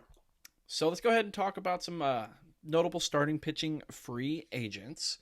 So we have our top 3 here on the list are Charlie Morton, Robbie Ray, and Marcus Stroman. So Morton, as we know, signed a 1-year $15 with your boys down in Atlanta. Them fucking boys down there, dog. So, dude. Oh, so that's fucking my jam. He reunited with the Braves. And, of course, he just did it now when he's better, coming off of a World Series appearance. Well, fuck, what? 3 in a row? 3 in a row World Series appearances? Old Charlie? Yeah, right? Wow. Wait. Right? Yeah. No. Yeah. Wait. Oh, no, because he missed in 19. Because 19 he was with Tampa Bay. For some reason, I thought he just signed a 1 year for 2020 with Tampa Bay. So he was in the World Series in 2020. He was in the World Series in 2018. No. 17. Okay, well, fuck me then. Whatever. I'm wrong all the way around. I don't give a shit. It's okay, buddy. Whatever, man. Fucking just give me old Uncle Charlie, dog. That's all I want. That's exciting. That's like, after what happened to Soroka, I mean, he's back on his way back at least. And then we had the year that Fried had. We saw Ian Anderson fucking explode. And then we signed Drew Smyly, who had a pretty significant year. That's a great way to round off a rotation, and I'm fucking way more than pleased there. Yeah. Robbie Ray gonna go ahead and bet on himself up there in Toronto again. I believe he signed a 1 year with Toronto. Yeah, I mean, we know the story with Robbie Ray. We've said it time and time again. Mm-hmm. A lot of potential, big strikeout numbers. He's just got to get that ERA down and not let up home runs and such. Right. I'm going to make a terrible, dumb, stupid confession. Are you ready? Yes. My mind, for the last, 9 months, well, not the last 9 months, but 9 months ago when we were, doing this podcast, I thought Robbie Ray was Zach Gallen, and I thought Zach Gallen was Robbie Ray. Oh. And that's literally the only reason that I was so high on Robbie Ray, was because I thought it was Zach Gallen, and then I found out, I was like, wait a fucking second. Those aren't the same guys. That's why I always thought Zach Gallen was a lefty. And I was like, wait a second, Oh, he's not though, like at all. I had my shit fucked up for a minute. that's okay, buddy. I mean, I knew Gallen just because he was, a Cardinals Right. prospect or whatever. Um, Yeah. it's okay. Yeah. So I forgive you. I mean, I drafted the right guy. In my Right. fantasy league, at least I got the right one. But yeah. So that's that. He's betting on himself with Toronto. Whatever. And Marcus Stroman signed a qualifying offer with the Mets. So he's going to go back there for the season, which is great, I think. It's a good fit. He seems to like it there a lot. They got the new owner and Steve Cohen. Mm-hmm. I don't think this is the last piece that the Mets are going to sign and or trade for. Nope. So that's good for him, man. I think that's great. You got DeGrom, you got Stroman, Matz. When Syndergaard comes back, you've got him. We've talked about the Mets starting rotation for a long time, and like how great they could be. They just haven't hit it, other than fucking DeGrom. But I think like they have the potential to be very, very good. I agree. So the next players on our list, we have Trevor Bauer, Masahiro Tanaka, Jake Odorizzi, Taijuan Walker, Jay Happ, Brett Anderson, John Lester, James Paxton. So we're gonna just briefly talk about where we think these fellers is gonna go. Let's save Trevor for last because we talked about him a lot just now. Okay. So Masahiro Tanaka, where do you have Tanaka landing? I've got him going back to the Yankees. Frankly, it's just hard to see him playing elsewhere. Mm-hmm. The Yankees have Cole, but I think they have a lot of question marks behind him. Severino and Herman will be back, but it's going to be kind of hard to rely heavily on those guys at this point. Mm-hmm. So I think they could use some stability there, and I just don't know where else he would go. But you might have an option there. Nope. Okay. Nope, he's going to the Yankees. That's where I'm at. Yep. So all the same reasons. I don't see him signing elsewhere. He seems to enjoy it. He thrives there. Fuck it. Why change it up? The Yankees, they're going to need another starting pitcher. Stick with a familiar face and a guy who's used to your team and your stadium and how you guys operate already. Because we saw it with, we've seen it with pitchers before. New York is a lot to handle. So if you're going to take in a brand new guy and you've got to groom him to it, you've got to teach him how to do this and do that. Hey, you got to shave every day. You can't have this crazy ass fucking hair. You're literally grooming him. Very literally grooming this guy. Just keep it familiar. I think you're fucking perfect there. Okay. Next on our list is Jake Odorizzi. My dude. This is my fucking dude as well. My dude. Yeah. I saw this guy play college ball. Oh, okay. IRL. Like I watched him. My mom worked with his mom. Mom buddies. Yeah, so Jake, what's good, bro? You don't remember me at all, but I saw you play and I said hi to you. What's good, my guy? Hell yeah, dude. All right, so where you got old Jake Odorizzi going? I have a reunion with the Tampa Bay Rays. Okay, I like that. Cool. Yeah. Any specific reasoning or just? I mean, the Rays are just gonna need it. That's fine. Let's be honest. I mean, they've got Glass now. Okay, so we're gonna go through their depth chart for their rotation right now. They obviously they missed out on Charlie. Yep. They've got Blake Snell leading the pack on the trade block. So maybe leading the pack. Right. Yeah. Tyler Glass now could be great, my dude. Following that is Ryan Yarbrough and Yanni Chirinos. Yeah, so I'm vaguely familiar with both of those guys. I've used them as streaming options in fantasy a ton. Same. But the fact that they were streaming options and I wasn't like riding either of them out the whole season, right? I think says it all. So I don't know. There's some upside there for sure, but you need another piece in that rotation, especially losing Morton, and especially if Snell were to go elsewhere. That could really hurt them. Right, and it's not like Odorizzi is a great player. Like he's not the fucking best. We'll be honest here. Yeah, but he's an innings eater, I think. Exactly, and he's familiar with Tampa Bay. I mean, he spent 1, 2, 3, 4, 5 seasons with Tampa. Yep. Send him down there. You can argue that some of his best years were in Tampa even. So if you put him right back there, Get him back in the mix. He's 30 right now. Why not, man? Give him a 2-3 year. You're not going to get him for, it's not going to cost you a lot. Just go get him. Do it. I like it. I can see that for sure. I actually have him going to the New York Mets. Okay. Is that because he's been linked to the Mets, or is it because you think he's going to go to the Mets? I don't know if he has he been linked to the Mets. He very much so has, buddy. Okay, so no, I try to take that into consideration if I see that, but I hadn't seen that yet. So, so you're just a professional right off the bat. You just know. What yeah. Perfect. No, I know they want to spend money, and they've got, like you said, they've got that great punch there at the top with DeGrom, and we'll see what happens with Stroman, and I've got a few things up my sleeve that we'll get to later. All right. But I just think he's going to slot in nicely as like a 4 or 5 guy in the rotation. Mm-hmm. You're not expecting greatness. You're just expecting innings and some stability there in the rotation. So absolutely, I can see it. Moving on, our next feller is Taijuan Walker. Not a big name, but he still has a fucking ceiling. Like he still hasn't reached his potential, I think. I agree. So we could see a lot from Taijuan Walker. Where do you have Mr. Walker going? I've got Taijuan going to the Boston Red Sox. Oh. I don't see him going back to Seattle. I don't either. Cause he's already had 2 separate stints with them. Mm-hmm. And we've talked about Boston a little bit in the recent weeks since the season ended. I don't think they're far, and I know you agree with me, that they're not that far from turning things around.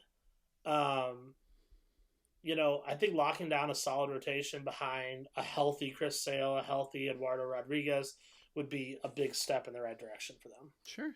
I see it for sure. Okay. Dude, I'm just kind of looking at Taijuan's stats from last year. Not bad. Yeah. He was 4-3 last year with a combined 2.7 ERA. It was between Seattle and Toronto. He had a 2.7 ERA. He started 11 games, 53 innings, so he's not going to get you a lot of innings. But, I mean, it's not bad numbers. I mean, fuck it, man. Go spend money. I see him going to the Tigers. Okay. So, I'm not necessarily saying, like, a front runner, but the Tigers they're losing Jordan Zimmerman, fucking finally. Good for them, right? Yes. Matthew Boyd had a dog shit year. One of the worst. Like, for like a super highly touted, like, this the guy. Oh yeah. He shit the bed so hard. He was he was an ace, man. Like, mm-hmm. and yeah.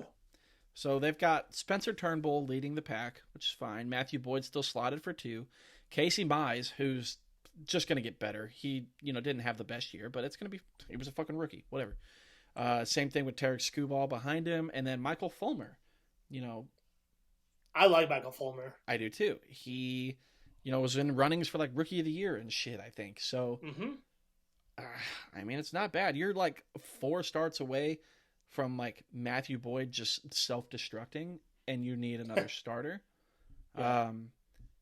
They kind of, I don't want to say they rushed Casey Mize and Skubal up to the rotation, but those seem like 2 guys, or one or the other maybe, where you could use maybe another year to refine them in the minors. Yeah, sure. So get a guy like Taijuan Walker.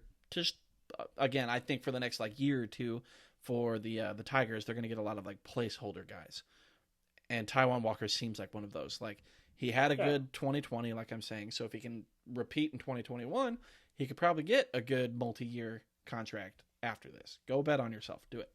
You're adding depth for all the reasons you mentioned. I mean, if Matthew Boyd blows up, if Mize or any of the other young hurlers, need more time in AAA or something like that, nothing wrong with sending them down. And you can do that if you have a guy like Taijuan in there to eat some innings for you. So. Right.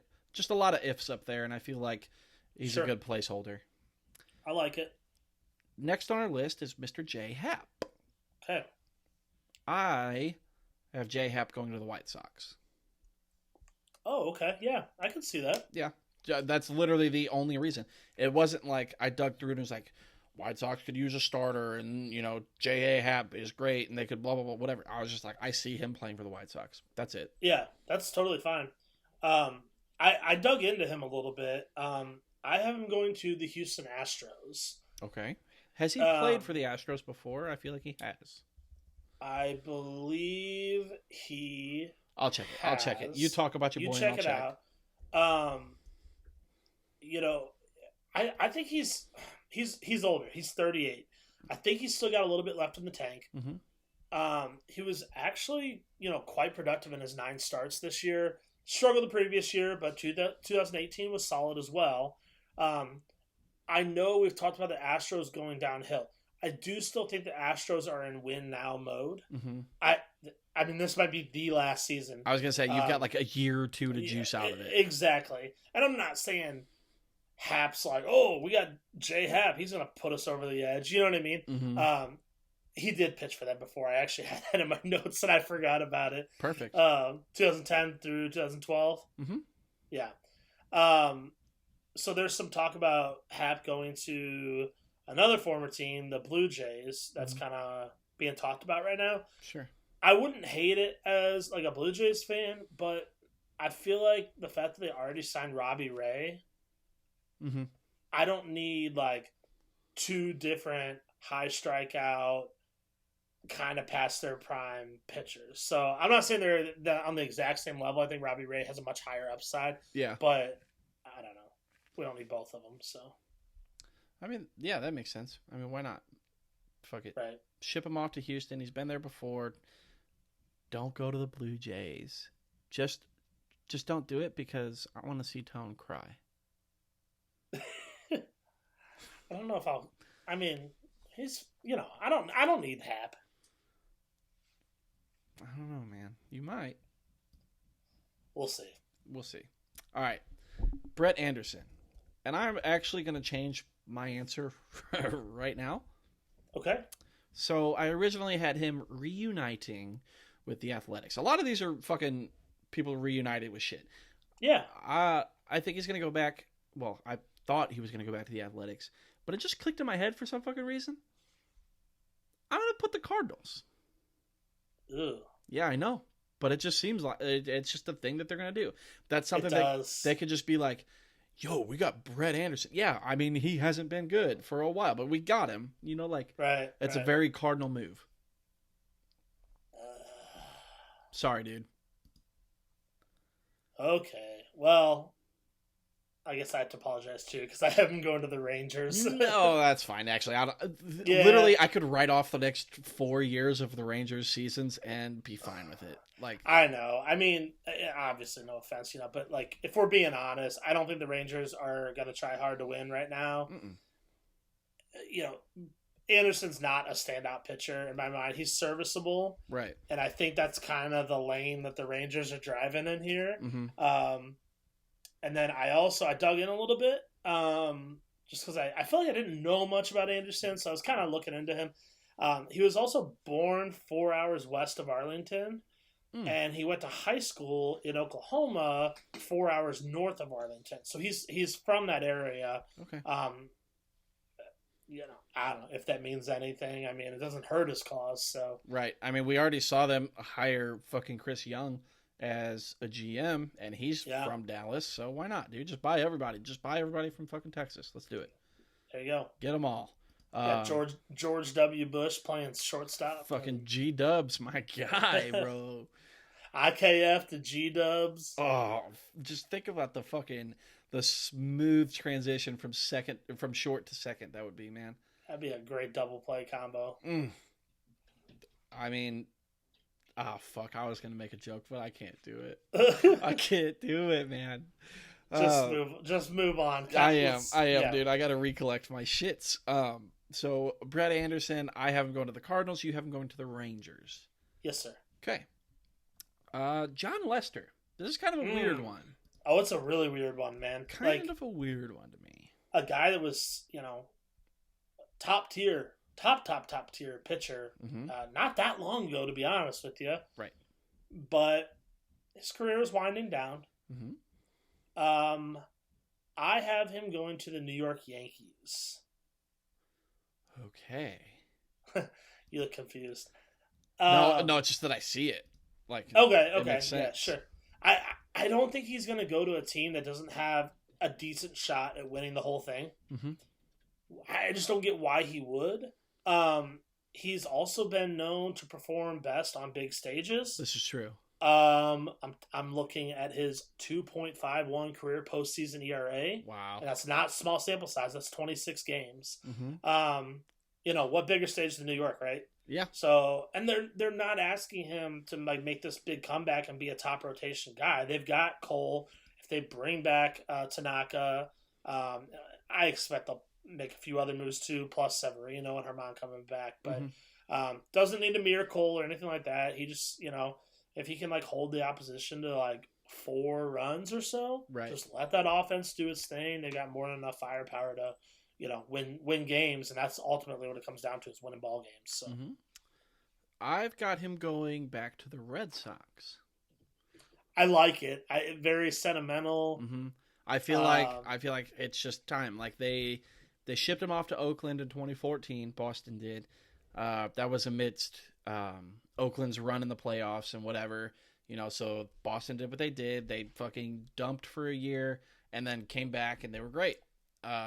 We're somewhat like in that same stage right now where Boston took a huge step back. They just traded Mookie, but they got Verdugo. They're trying to build, and like we've been talking about all offseason, I think that they're few pieces away. It all goes back to that fucking familiarity of John familiarity. The whole the word that that I'm trying to say that I can't fucking say. You said it. I'm just giving you shit. I just see him going back there. He's got his ring. He's got a couple fucking rings. So, I mean, by a couple, I mean 3. Jesus Christ, John Lester. Why are you sneaking away from me like that, boy? Yeah. Let's see. So, 2007, 2013, and then 2016? 16 with the Cubs, yeah. Molly's due for a 4th. Do you think there's any chance he goes back to Chicago? No, I think after, his gesture of like, did you see what he did? Yeah. So he told, all these fans, he was like, I'm buying everybody a round of beers at blah, blah, blah, blah. Go say that the beer's on me. And he went in, people went in, they were like, all right, I'm going to fucking get a beer on John Lester. And they all got a beer. So his tab was like $25,000. And he was just like, yep, thanks, Chicago. Appreciate you. So I think that's the end of the line there in Chicago for him. I think, like you said, he's towards the end of his career. He's winding down. He's going to retire soon. Why not go back to where you're comfortable? And I'm sure that the Red Sox would be more than welcoming of John Lester again. Yeah. I think that it's a good fit. I love fucking seeing it. He was one of my favorites. Like, he's one of the reasons that I like the Red Sox as much as I do. He's actually a cancer survivor, and he came back and he threw a fucking no-hitter, I think in like his 4th start or something, back from like cancer treatment. It's just such a feel-good story that I've always had a thing for John Lester, and I want to see him end his career there in Boston. I'm totally on board. I think either place, New York or Boston would be pretty cool. I think it's a good time for him to leave the Cubs. I think he went out the right way with the Cubs. Exactly. He helped bring them a World Series in 2016. Yeah, struggled for a few years since then, but I think the Cubs need to move on from a lot of things and a lot of players. Agreed. I think if he goes back to the Cubs, it's just not a good look. It's very like, what are we doing here in Chicago? Right. And it almost ends up giving him a bad name, even though he's not doing anything wrong. I think if he goes elsewhere, especially with Red Sox, Yankees, he could bomb and no one's gonna care. They're gonna be like, "Hey, cool, thanks for coming out, John Lester." Like no one's gonna be like, "What are we doing here, guys?" John freaking Lester. Like, it's just, I don't know. Exactly. I think it's just him making a little victory lap or something. So that's exactly how I saw it. Just like a fucking 2-year victory lap. I'll fucking catch you guys on the flip. I'm retiring now with my 3 potential plus rings. I like it. So James Paxton, arguably the second biggest name on this list, right? Yeah. Arguably, but yeah, Mm-hmm. sure. Okay. So you went first with Mr. Lester. I'm going to go first with James Paxton. Tell me how you feel. Okay. This the one. Okay. Los Angeles Angels. Ooh, I like that. I mean, we always talk about their starters. They need starting pitching. They do. Very bad. They never compare to the rest of that division out there. You know, whether it be the Astros or even like the Athletics, who just pump out young pitchers fucking left and right.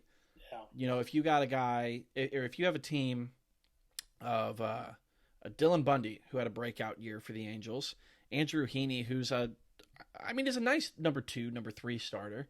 You got Griffin Canning, who's coming up and he's doing good. Jaime Barria, who I streamed all fucking season in fantasy baseball, and Patrick Sandoval is in your 5th slot. Go sign another guy who's been around and who has had success, and have him lead this pack of like, you know, guys who have like not competed to like their full potential, or just had like a maybe quote unquote fluke season like Bundy did. Like we always knew Bundy could do something and he finally did it this year, but is it real, or did he just like, I don't know, figure something out? I don't know. So you put James Paxton up there, make him your number 1. Bundy's a 2, Heaney's a 3. Imagine the shit that Andrew Heaney could learn from James Paxton. Like they're both very similar lefties, like not overpowering pitchers. They got that swooping fucking breaking ball shit. Yeah. I think it's a great match out there.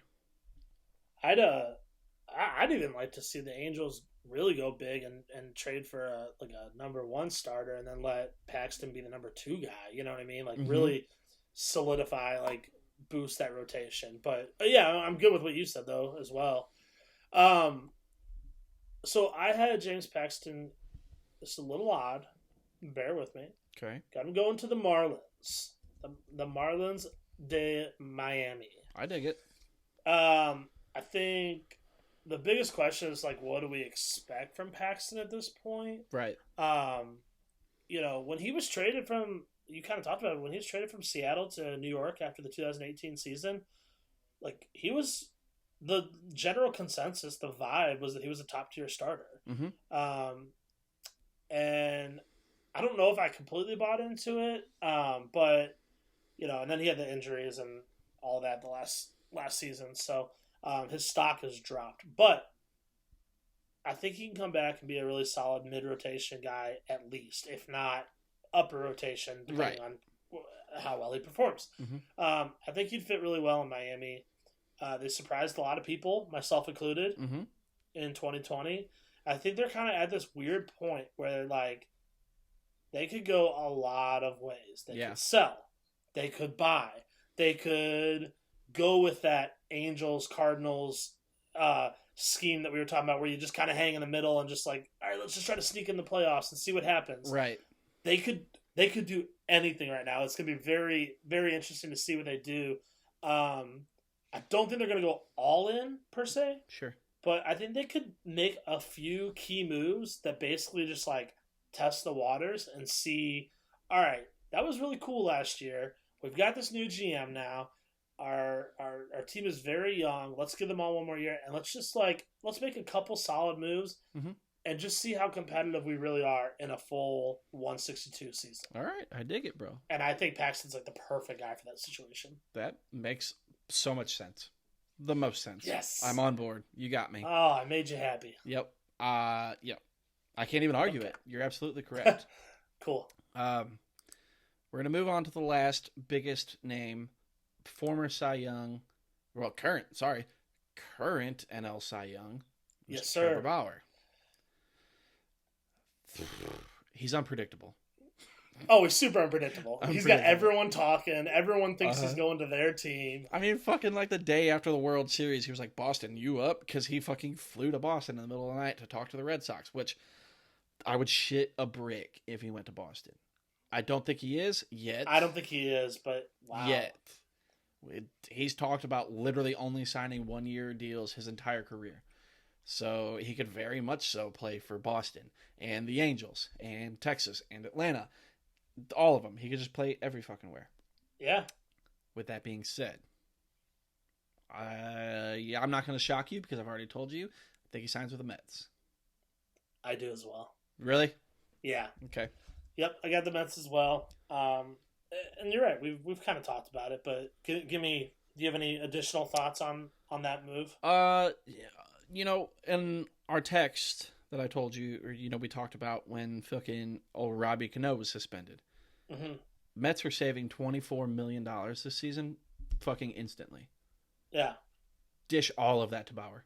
Sure, absolutely. 1 year. 1 year, $24 million. I think he's going to take more than 24, to be honest. So that's 24 million free dollars, though. So you could literally get Trevor Bauer. Like, you sign him to a 1 year 30. Yeah. You're literally signing him to a 1 year 6. That's the only way that you have to look at it. Right. So let's say he's willing to sign more than a 1 year deal. He hasn't shown that yet, but right. Let's say we don't know what they're talking about behind the scenes. So let's say he's like, yeah, I'm open to 2 or 3 years. Mm-hmm. I guess Rachel Luba did say they're considering all offers, not right. just 1 year deals. So, I mean, somebody's gonna try and get him to a big year, like a big contract. There's going to be those offers. It's just going to be whether he wants to do it personally or not. If you're a team, what is your ideal timeline? I mean, how long are you trying to wrap him up for if you had it your way? Like, what's that contract look like? If I were a GM. Yes, he's 29, going on 30. He'll be 30, I believe, before the season starts. Yeah. If I'm a GM, just knowing him, knowing how he talks, what he does, this and that, the other, I'm going 2 years. Okay. An option, a player option for the third year. So I like that. So he can opt out or whatever. We're not going to be like, yo, we're instilling our option because he's going to fucking hate that. So you got to give him the option to stay. I think a 2 year, dare I say 60? That's a big number.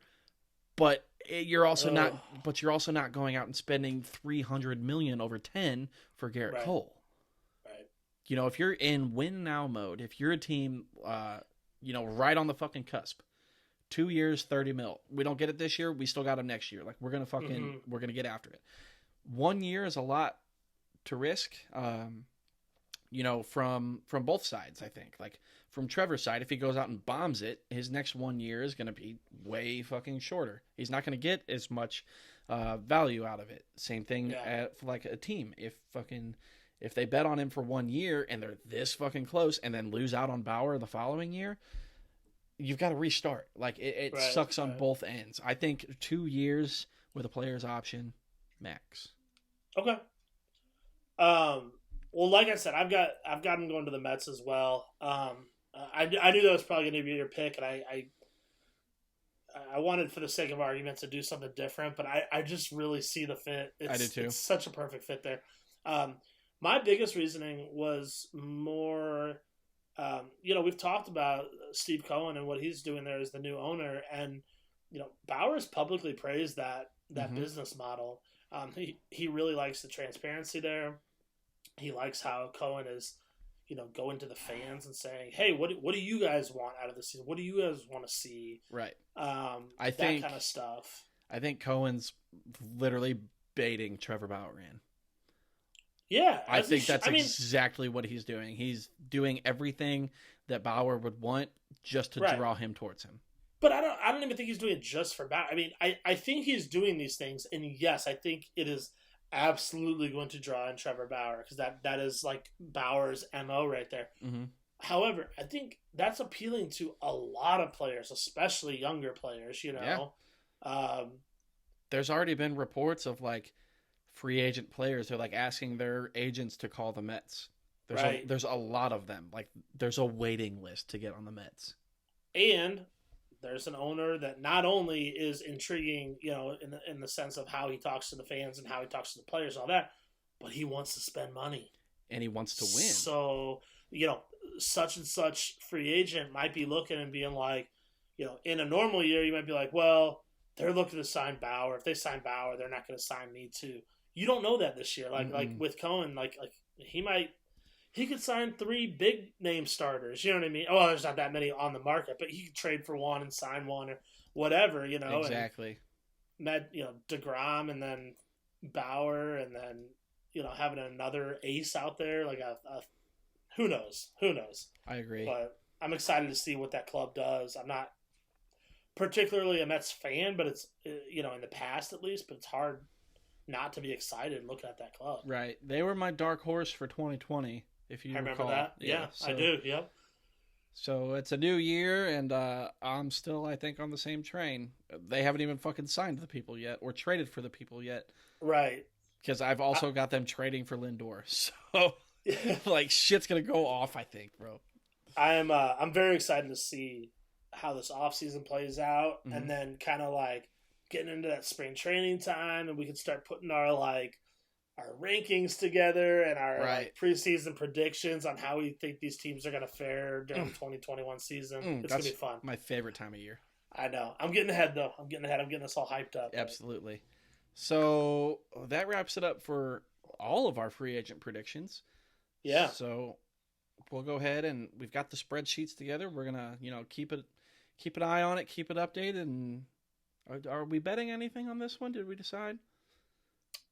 Oh, I don't know that we did, but I'm always down for a little friendly wager. Yeah, dog. So, let's see. We've got what's his name? That fucking scrub DH with the home runs. We got that bet going. What's his name? I'm sorry, who? That scrub DH for the Astros. What's his name? Jordan. That one, yeah, Jordan Alvarez. I really forgot his name. Oh, okay. Bad. I thought you were just messing with me. No, he's just that bad. Oh my god, I hate you. Just keep going. I'm not even talking about that. So we've got that bet going. Now we're going to do this one. So we're going to mark a point correct for all of our free agent predictions between you and I. Right. Most points at the end of the season gets what? End of the season or once all these guys are signed. Okay, yeah. We'll call it opening day. We'll just sure. In case someone doesn't sign, we're not gonna sit around and wait forever. Yeah. Okay. So opening day. Yeah, opening day. Okay. Jersey? Yeah, I'm down. All right. So we got a hat and a jersey on the wager line. Perf. Boom. Jersey of our choice. Yeah, for sure. Like, if I win, I buy one for you that I want you to wear. And if you win, you buy one for me that you want me to wear. Okay. We on board? Almost like a punishment rather than a reward. Okay. It's like a punishment, my guy. Okay. Cool. I'm down. Yeah. All right. Let's go ahead and close it out here. Let's get you a shortstop for your Would You Rather team, and we will wrap this one up. So, as I alluded to earlier, they are both current players. Okay. Option number 1, 777 games played. He's accrued 896 hits, 138 home runs, 191 doubles, scored 508 runs, 411 RBIs. He's stolen 99 bases, so he's one short of 100 on his career. He's walked 284 times, struck out 496 times. His batting average, his on base are both lower than option number 2. His slugging and his OPS are both higher than option number 2. He's a 4-time All-Star and a 2-time Gold Glover. Okay. You ready for 2? I'm ready for 2. Option 2 has played 970 games. Are you plugging shit into Baseball Reference? Let me see your hands. I'm not plugging anything in. Oh boy. My Baseball Reference is over here, buddy. All right, it better be, dog. Yeah, that's why you always see me looking. I got my that's fair. My notes right here. Don't be yelling at me, dog. Shit. You want a screenshot? Right now? No, chill out, bro. I was just making sure. You don't trust me. I do trust you. I trust you with my life. I was just making sure. All right. Unreal. You think you know someone, and then they accuse you of cheating on their Would You Rather shortstops. Hey, man. Hey, I just got to make sure, dog. No, I was not cheating. Though. Okay. 970 games played. 1,083 hits accrued. Okay. 118 home runs. So 20 short of player number 1. Right. 236 doubles, which is 40 more than option 1. 578 runs scored, 531 RBIs, 61 stolen bases, 342 walks, 756 strikeouts. As I said earlier, it's the inverse. His batting average and on base is higher than 1. His slugging and OPS is lower than option number 1. He's a 2-time All-Star, 3-time Silver Slugger, and he's got 2 dubs, dog. 2 World Series champs. Okay. I'm going to say right now I don't care about the World Series titles for this exercise. Yeah.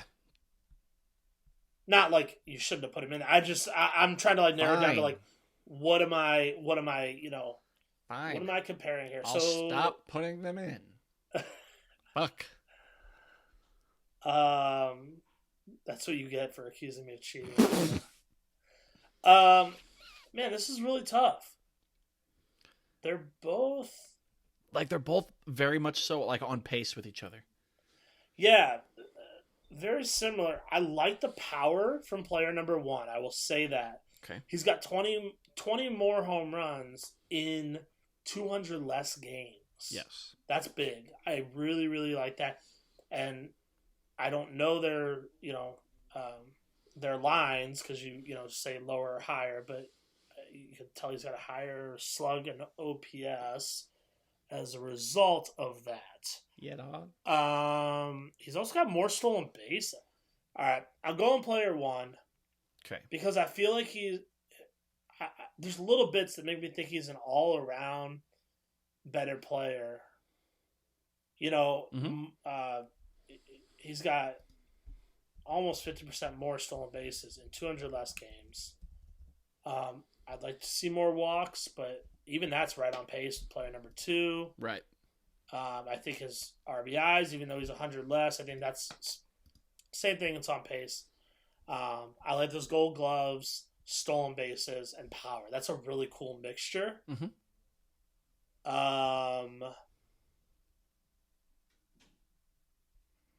I don't know who they are.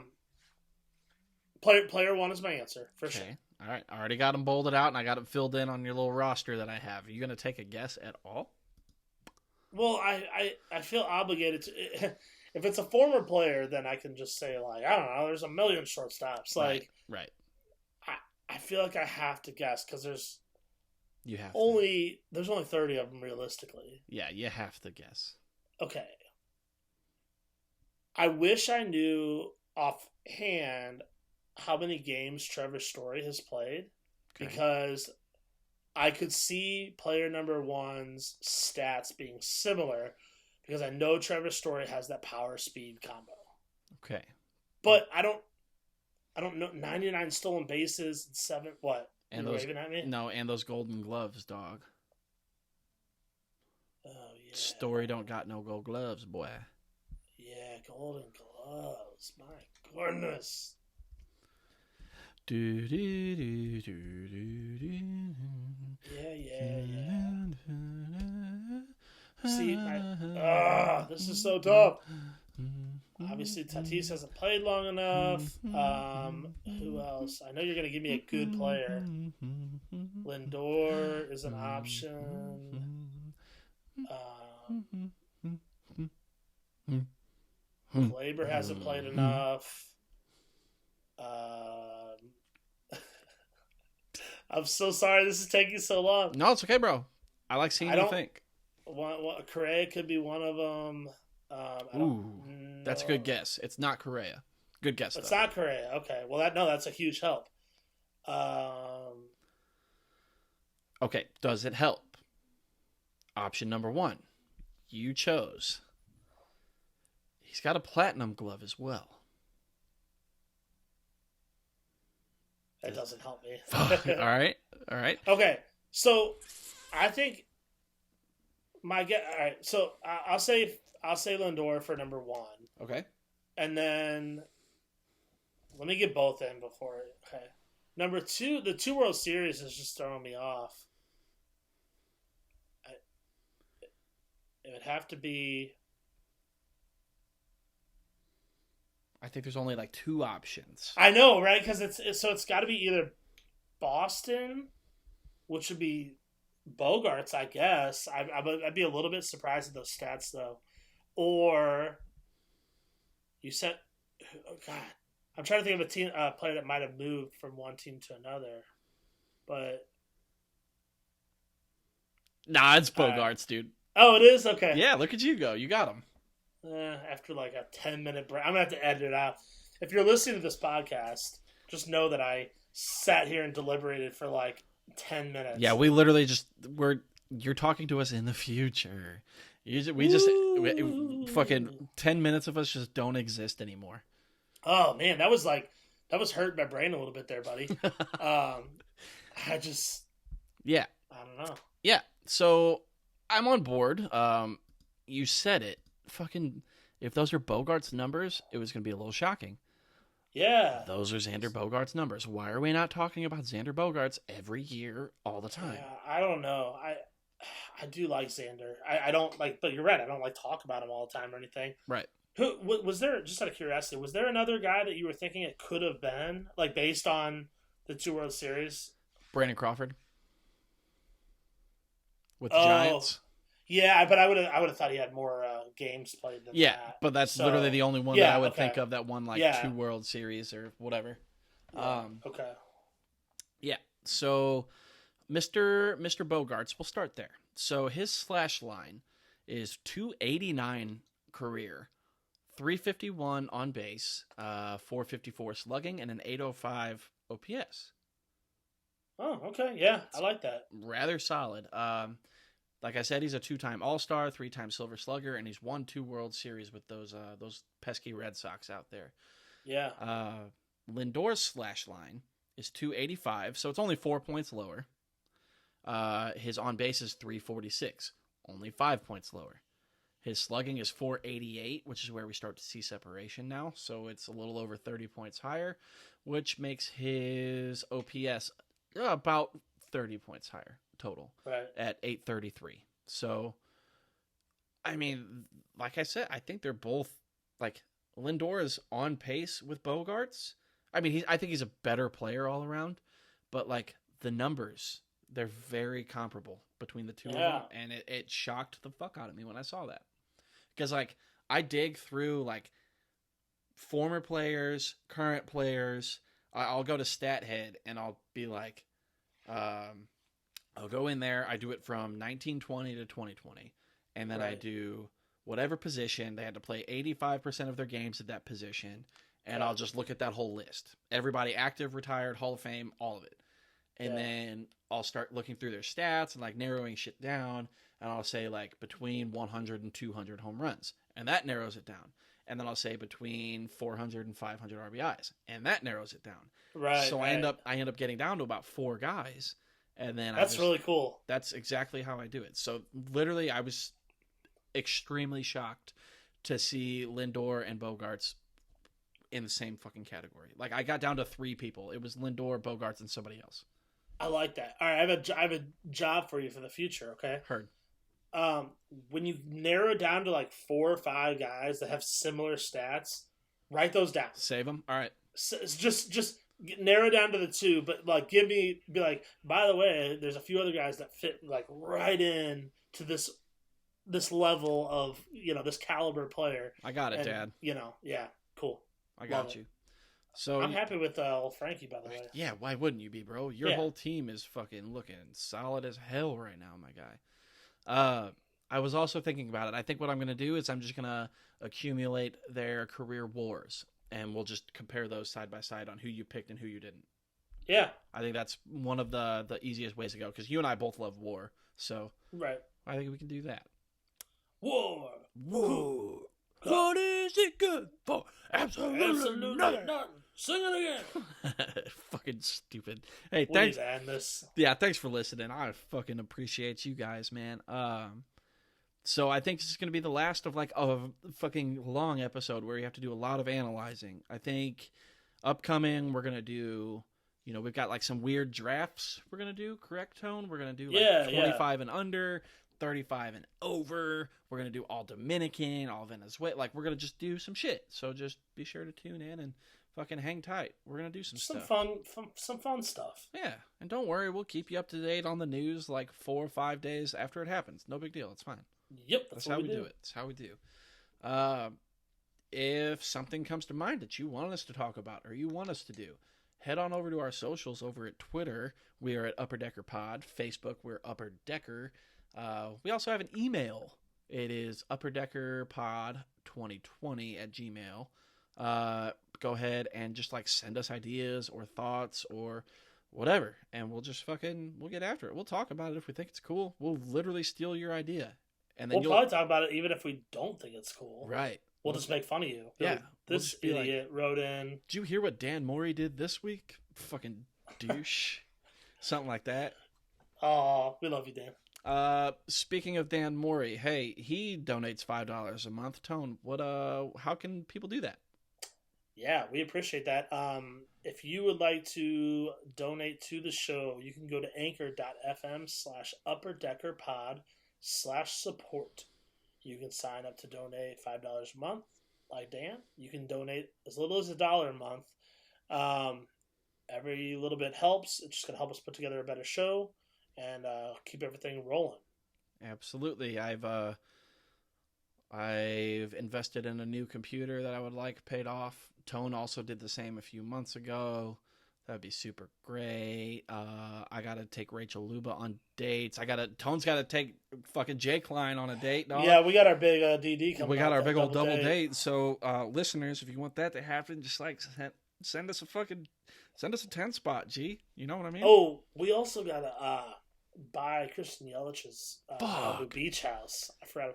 That's gonna put us back at least a couple months. Shit. we are in the hole and we haven't even started, my guy. Oh. Fuck. Well, whatever, dude. It is what it is, and we'll take it as it comes. We super appreciate everything that you guys have done, and everybody that reaches out on social media. We super appreciate the input. We love that, and we want that to keep coming in greater, just fucking bucket loads. Just fucking tell us everything. Like, talk to us, because we'll talk back, dog. I mean, we always do. It's usually like somewhat funny. I mean, I'll fucking call out Todd Frazier and get ripped about it, but I mean, yeah, just fucking talk to us.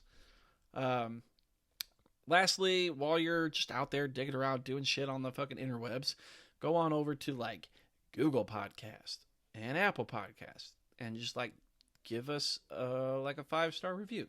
Just say, you can even leave a comment and be like, Ty is so much cuter than Tone, but I love them both. 5-star. You know what I mean? Like, they could just. You could say that, yeah. You could talk about how wise and intellectual I am, and how even though Ty's not, you still appreciate him. Yeah, he looks cute. Yeah, I mean, we get it. I'm cute. Tone's handsome, is what I meant. You dick. Do you feel better now? Do you feel better about your fucking self? Yeah, I actually do. Fucking last little bit of housekeeping. I am learning video editing. As we go. If somebody wants to just like be like, hey, fucking this is how you do it, come on over, bring it this way and show your boy, because I'm struggling, but it's fine. We're going to talk about that on a later date, and hopefully this episode gets up on the old YouTube. So, that's another thing we can plug now. Look for episode 43 to be on YouTube if you want to watch me and Tone make googly eyes at each other and sweat when we start talking about Trevor Bauer. Oh, I've gone through like 3 shirts since we started this episode. Fuck, man, I am literally only in my skivvies.